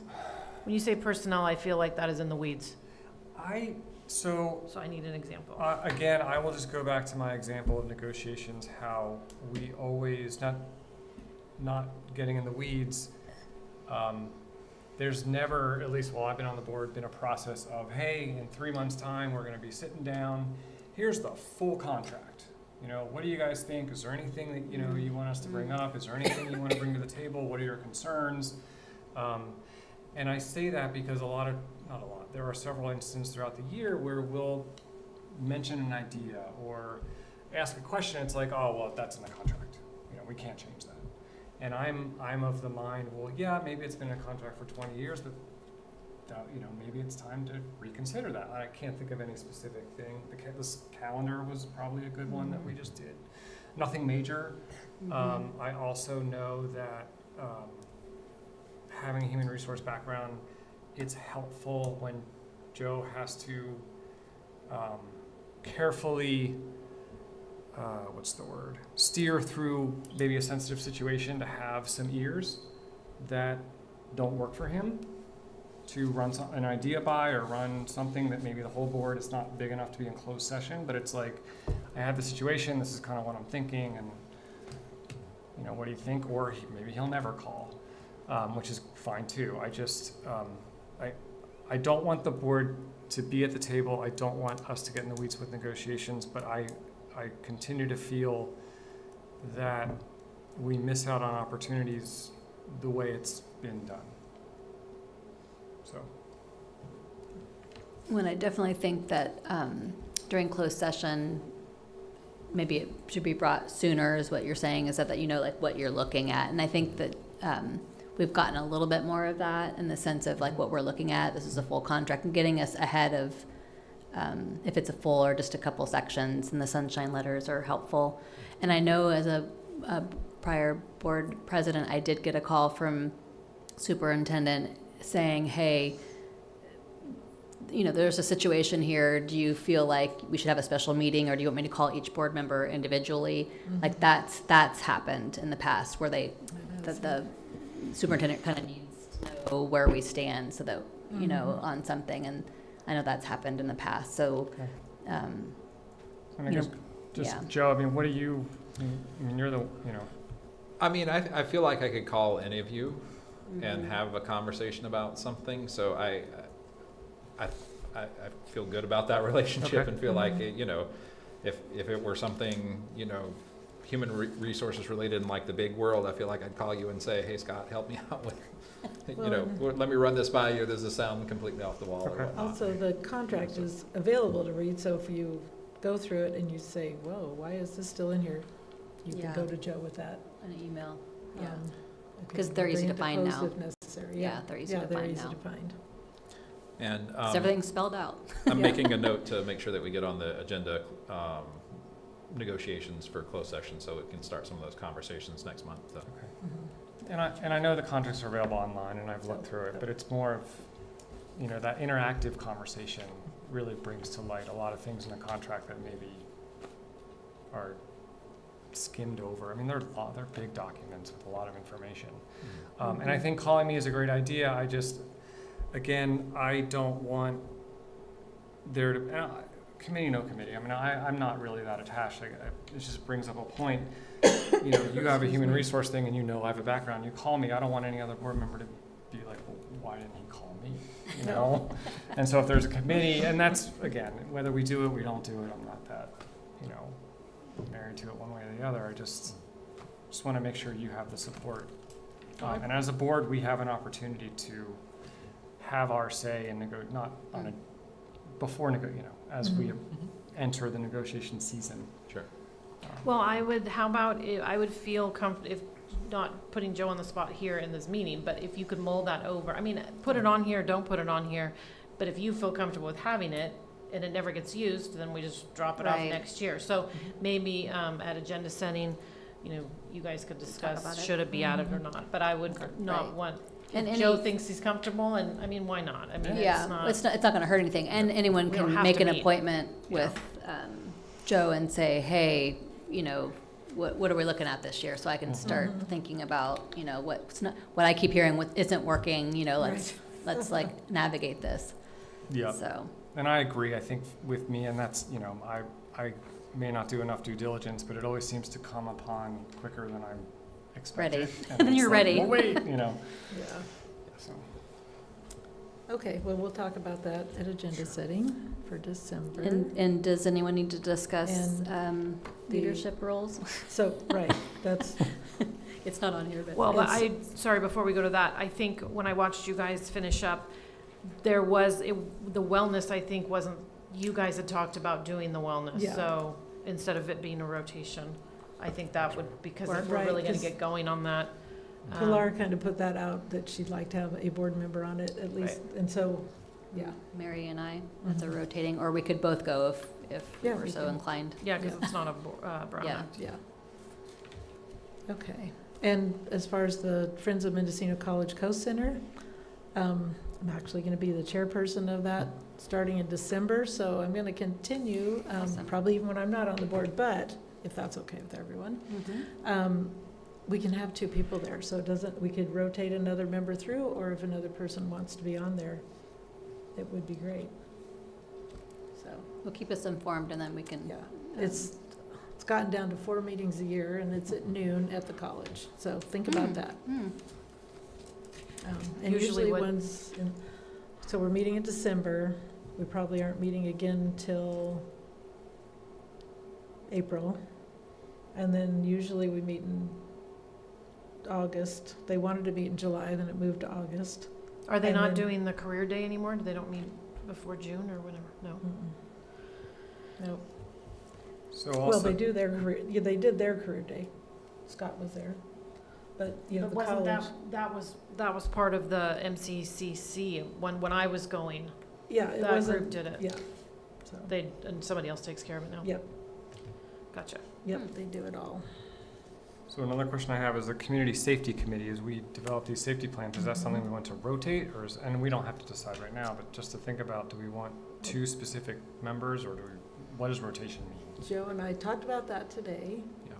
So, And with the Community Safety Committee, I'm meeting with most of the people who would be involved in that. We have a meeting on next Friday on the 17th at Adventist Health to kind of talk over, and I'm going to bring it up. It's usually kind of a roundtable type thing, so I'm going to put out there and say, hey, who wants to be a part of this? We need to kind of revive it. And if I can't get any traction there, then we'll form an internal and go from there. So. and so do we want to do that as a rotation, or is it seemed better like, to have I people thought that are- actually the year before was Jerry and, was it you, Kathy? I think it was the two, yeah, was it? the last time we Oh, you met were? in Okay. person, But that was a while ago. Yeah. 'cause I think because to me, this is something, and The again, district.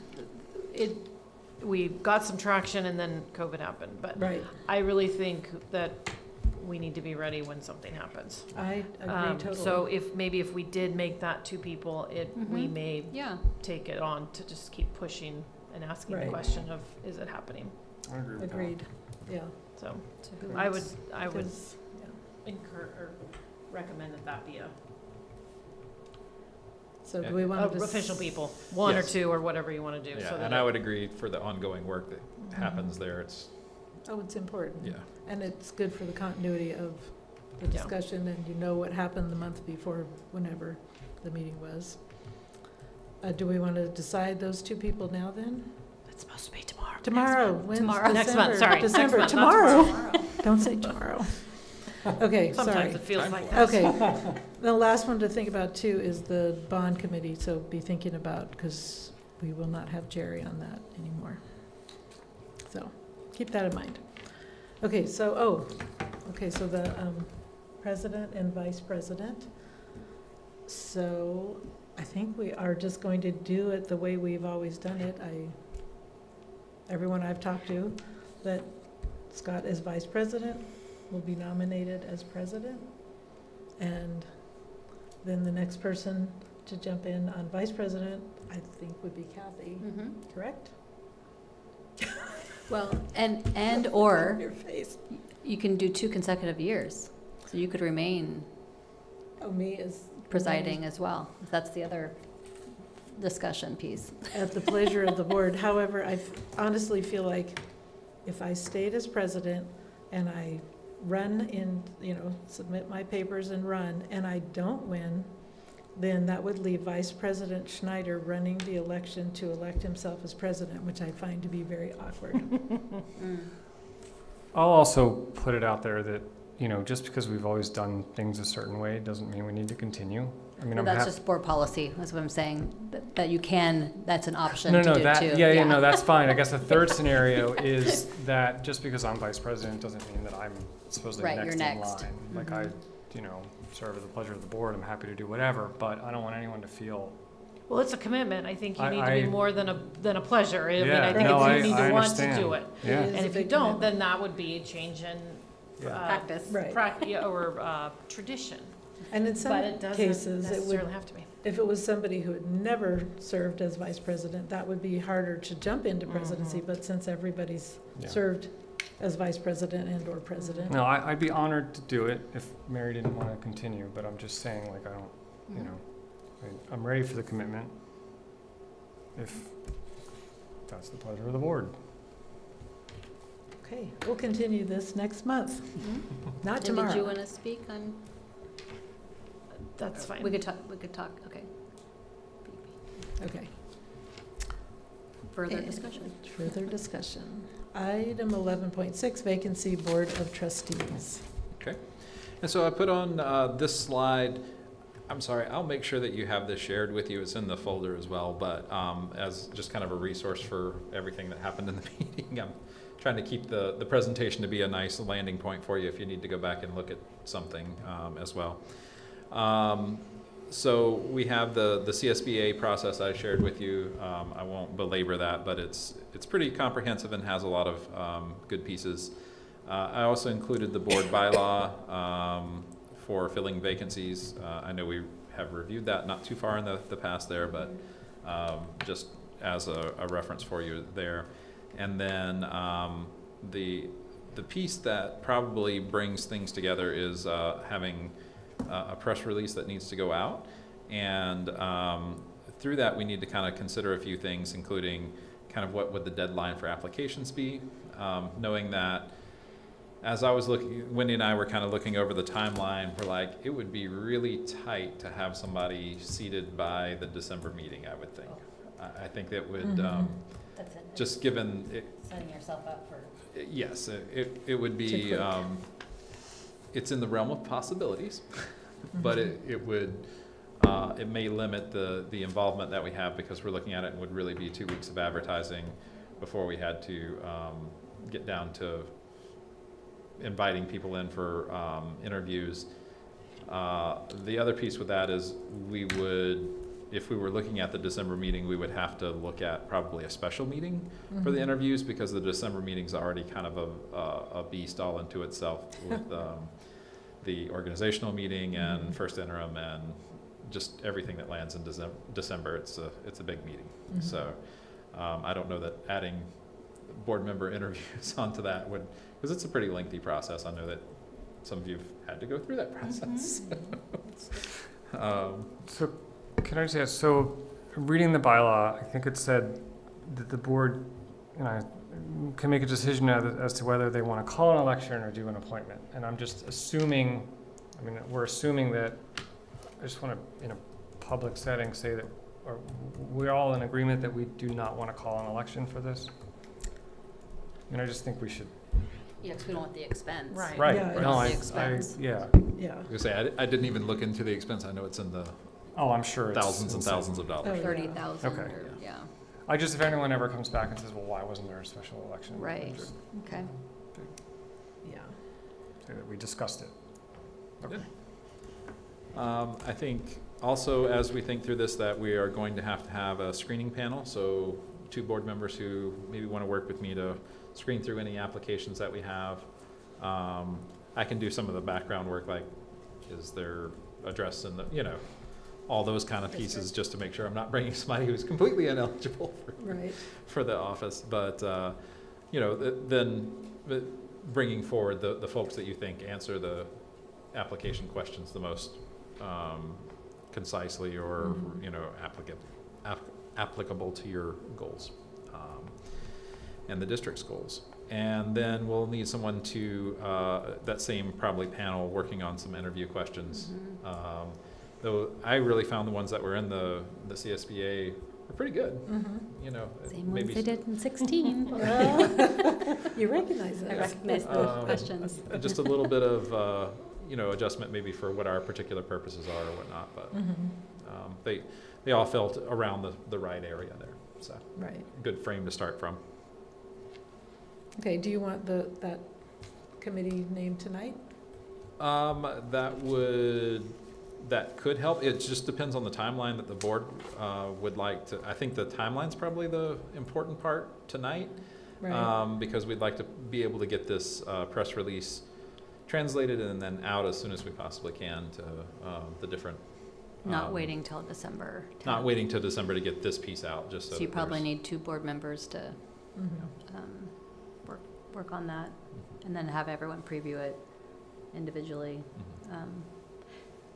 And then just to jump forward just a little bit, so this person would be open interview during an open session, probably a special meeting, and for a 1-year term. Yes. And then it would be a 2-year seat to A 2-year fill seat the that they would remainder have to- that they have to run for, but there would be other 2 4-year four-year and as a well 2-year. on that ballot. Yes. Okay. Okay, well, December's too soon. Why don't we go ahead and find out who those two people are to start working with you on all that. So, I'm happy to help. did anyone? Yeah, I mean, I can help, but I also am not like, I have to be involved either. Yeah. I can do it too, but You it just doesn't pull us out matter of to a me. hat. We're We're all just willing to help. Put our names in. I would be more about when you're meeting, because Mhm. my schedule is getting very full very fast. Okay. Well, you could, So, yeah, the three of you Yeah. can, well, you could Arm put Mary and wrestle. Scott, and then we Okay. could be runner-up if it's timely. But, I'm happy to do whatever you need me to do, but yeah. I don't need Okay.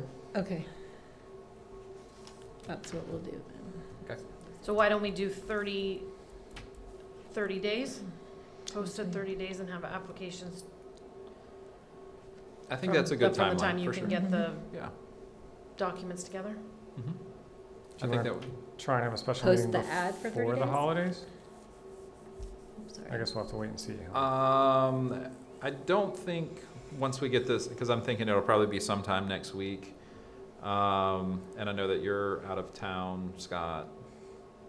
Oh, it's, I mean, Around I'm the probably holiday. not now, but Oh, okay, Yeah. I'm sorry. I just knew the holiday. yeah, no, thing it's, I to- don't think it's gonna, I got too much going on here. so, Gotcha, yeah. okay. So it's really, the earliest we could have it would be turning in applications maybe right by like December 15th-ish, would be about that 30-day timeline, Close I the would 30 think. days Yeah. on the 15th. And that would be right before Break. staff were leaving for the winter break, so. Right.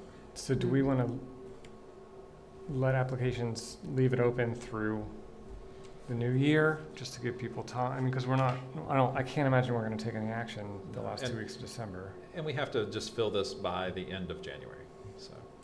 When you're gonna be gone, So um, I'll be gone right before Christmas, but I'll be back, after but that. you're leaving the 12th, right? 13th, yeah, 13th. 12th to, Yeah, so 12th to you would be 13th. gone, Yeah. I mean, if he's not gonna be here to, To screen. to screen and Screen. do those things, then there's no point in setting the 15th. When do you come back? 23rd. Okay, right before, okay. And again, I don't want it to be my schedule. I guess my more point is, even if they were due the 15th, they would just probably sit there until after the first of the year. Mhm. I mean, you guys are, Yeah.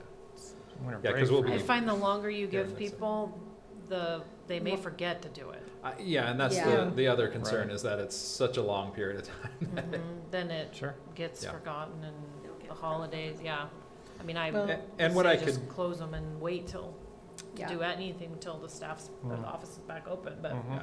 And what I could do is we could call, if we put the 15th as the deadline, we could call and talk to anyone who submits an application and kind of give them an idea of the timeline, so they're not just thinking, oh, they forgot, or Dropped it's, off, yeah. they didn't get it or something like that. And we can just communicate that way and say, we'll be considering it right after, holidays, and then in January, we'll set a special meeting to interview and move forward, so. Or maybe we can set a meeting at the December meeting for January or something. Yeah, we absolutely can. A special meeting in So- January. January, we have 2 meetings already, right? Our regular meeting, and then we have And equity. the equity equity, training. yes. And then we have we have 3, then we have we're supposed to have our a board workshop. workshop. So, not trying to cut you out, Scott, but I'm just wondering, because we could use those that week. I don't know if you're leaving, Diana, but we No, I'm could, here. we'll use those days, one of, 18th and 19th or something, to go through everything, just to push things forward a little quicker. We could. Does that, Whatever, Yeah. whatever. So just you could- putting it out there.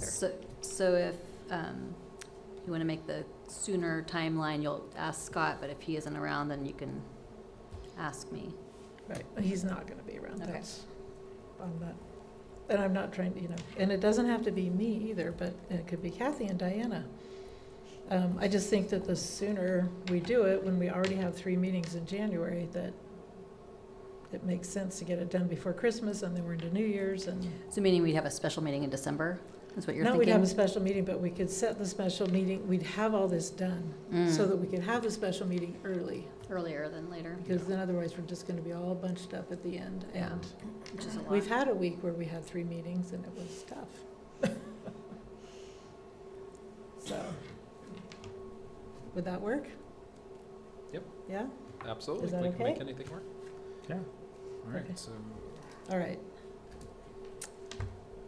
Anything more on the vacancy? And you'll put it in the paper and on the Facebook? Or yeah, not so we, Facebook, if you look at the bottom of the sample press release we had there, which is linked on the slideshow, I'm sorry. But we have, we're looking at the Spanish language paper that's out of Ukiah, right? At the top? Yes. And then the Advocate, Ukiah Daily Journal, awesome. Willits News, also sending to the radio stations, because they make some of those announcements as well. So just try to put out in as many formats as we can get. Again, all our internal stuff, sending out to parents and that kind of thing as well. And to staff. And to They staff. have And, people. yep. So, Okay, sample. so everybody's aware of it sample and press. can provide feedback if they would like, or make an application. So. Okay. Alrighty, then if we're done talking about that, let's move on to board reports. Does anyone have anything to report? I have a shout out, because I think that's what we're trying to do, right? Not list our laundry Not list. So laundry list. I just wanted to give kudos to the high school. I attended the homecoming rally and they did something new. They gave kudos to the 100% attendance students, which I thought was pretty awesome. And then they drew, everybody got an item, and then they drew the names out of a hat for a bigger item. So it was pretty cool. And so they honored kids for coming to school, which I thought was neat. And they also did Homecoming Heroes, which were kids that were active all week. So I just thought it was Oh, a good. nice little new spin on things. So Yeah. give it Oh, that's awesome. shout out to them. Scott? No, nothing. Nope. Okay. Okay. Diana? I enjoyed the equity training right away. Our leaders in administering the training, they're going to help facilitate the equity statement, and they're doing it piece by piece. They're, by the end of this, we'll have a statement that's coming truly from us, and then we'll be able to involve public and staff. And one of the facilitators had walked by our classrooms and said, desks they're not equitable. They're in rows. That's not very inviting, with the work that we're doing. And so just it's subtle things like that to have a classroom in a working order and inviting for collaboration. So I appreciated just those little tidbits and tweaks of how to make the first best environment, the best first environment, teaching practices. And I wanted to shout out to those 2 students that provided the video for the November 1st. It was, I knew both, so I was trying not to cry because it was really heartfelt. One was really gung-ho and just really told her whole story. So hopefully you'll share with the other board members. And so that's a shout out to the students that provided those. Yeah. Nice. Yeah. Okay, and I did the same thing, equity training, I put a big star. That was really well done, and looking forward to more. We're doing our next one down at the conference in December. And then I judged the homecoming halls, and I didn't get to go to the rally because I wasn't here, but I love the halls, I love homecoming, it was fun, and they really did it up. So that was really great. So that was it. Advanced planning, suggestions for future board meetings. We have, of course, our conference leaving the 29th at 8:30. Yes. And we're meeting at the bus barn, or being dropped off Yes. at the bus barn. And returning on Saturday evening. correct? Hopefully we'll be back late afternoon, I would think, yeah. Okay, Yep. great. So they launched the app. They have launched Oh, the yes. app. Yes. So that And I is- tried to make a group, but I couldn't. Yeah, it's not figure very out friendly how for the to- group side of yeah. things. Because So we could all see what each other wanted to I looked go you to. up and I was like, I can Yeah. message you, but. Right, yeah, like what? We could do that I got a already. better way to do that. Yeah, right. So. More efficient. Well, and the app is a different, Conference app. different than what they used before. Yeah, I had never it's- heard of it, so I thought, I've used Cvent. It is Okay. not necessarily my favorite. C2 something. it was definitely different than what we used before. Yeah, it's the yeah, Cvent. Cvent. app. Cvent? Yeah, it's not it's not the best one I've seen with different PD stuff, but It's what it is. it is what it is. Yes, it's the choice they made this year. So listed the strands out here. It's nice if you want to search by a particular strand on the app that you can just check that box, or maybe it was on the website that you could check the box and it would just show you that strand. So if you were like, I'm all about the equitable access, you click that one and it. Or those are the yeah, or I want to look at all the legal Yep. updates, I can just And do I that section. Didn't we sign, I have my email confirmation that Renee sent me from before, but I didn't connect. But aren't we going to something early that didn't show up in the app? Yes, need to it's worry about actually that? in the It's app. there. I It's couldn't the, find anything on Wednesday. I'll look at and that's the one I have up. Oh, it's not up here. Sorry. It's the ethics training course on the 29th at 2 Yes. p.m. 2 o'clock. Yeah. 2 PM on the 29th. So, I have that. And Maybe that- it needed time to load, but when I, and when I did my login to the app, it showed up. Okay. Not in my schedule, but it showed up as an option. So what do you have to oh, give? okay. I was And then looking you for my say add it, schedule. Okay. and it adds to the schedule. So. Yeah, so it looks like it's on So my it schedule doesn't now. know us, it's just It's on an yours app? now? It's not really like knowing that I'm In addition going to or the not president? going? No, it does No, because just when on you. mine. Oh, You wouldn't just yours, see it at okay. all if it didn't know that you were already registered Okay, for it. because how do Just they, indicate just that by the that's email, what you're it knows? When you first open it up, you find the event, and then it will, you put in your first name, last name, and email, and then it Okay. emails you a code. So Okay, that's how, gotcha. that's sort of their Okay. verification process. Gotcha. So. Nothing else I need to know? Yep. Okay, the board organizational meeting, we're going to move that to December 11th. Regular meeting starts at 6 o'clock, and I guess we'll find out when, probably 5:30 as of now for closed. As of now, yep. Yep. And then board workshop for January, we need to select a date. I gotta go back here and look at the regular board meeting is on. So our regular board meeting is on January 11th, and our equity training is, I was just there, is on January the 20th. So, we need to not do those.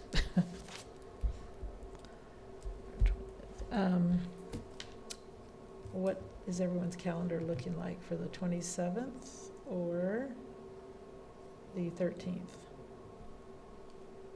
Or I guess it could be the 6th, too. 13th is part of Martin Luther King. Oh, right, so let's not do that one. So the 6th or the 27th? I can't do the 6th, but Probably the end of the 27th month. is. So does the 27th look okay? Yeah, that's the first Saturday we're open, but I'll just make sure I tell them that I can't work that Saturday. No basketball? And there's no basketball. Okay. Does it work This for you, is- Diana? Mhm, I think so. Okay, so 9 to 12 on Saturday, the 27th, And this is to go over the for our board workshop where, yeah, the go over the. self yeah. eval? Yeah. And potentially the handbook and probably a new member that'd be better to have at the end too, because we'd have Yeah. a new member That's, as well. yep. Okay. Okay, so Handbook. 9 to 12 on the 27th. And Renee, you can set that out as a board invite, a calendar invite, thank you. Okay, and is there anything else that anyone wants to add for future board meetings? We have agenda setting to throw stuff out too. Yep, okay. Moving on to reminders, and just obviously no school tomorrow. And everybody knows the schools they're attached to, and For now.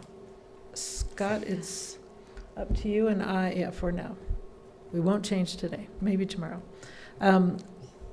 Three Rivers, it's obviously not gonna be Lillian, so one of, either you or I need to attend that, if possible. That's the 21st. Will of this they month. actually have a meeting on that Oh, that's week? during the holiday. know if that Oh, is- they So- must have, yeah. Yeah, I'm not sure why they're having the meeting. On a week Oh, I'm off. sure I'm that sure it's an they oversight. changed it, Oh, and they may have. Yeah. Let's see. Because Um, that's the week off. right. It's crossed off on our calendar, but then there's still two in mine. There's still two One's on mine. crossed off. So you're one's- looking at there's more a than line. one. Yeah, I have Hmm. a line through one, and then there's a green purple one. Well, I'll ask him and I'll do it because I can look. my granddaughters are there anyway. So I'll do that one. I cannot do it. Going to South Fork. Okay. I'll do that. Fun drive. Alrighty. So they actually have it scheduled for November 14th. Oh, they do. Oh, it's not on our calendar. Okay. Is it? Mm-mm. No, it's on our No. calendar, it's the 21st. Not yet. Okay. So yeah, we'll switch that and I'll go to that. Ah, okay. November 14th. Day of our Three gamut, Rivers. gamut Zoom. And then Okay. Oh, this- yeah, it is. It'll be a busy day. Okay. For me. Okay. If there's nothing else, may I have a motion to adjourn? I'll move to adjourn. And a second? All second? All in favor? Yes. Okay. Meeting adjourned at 8:34. That was very sad not having Jerry make that motion. Hmm.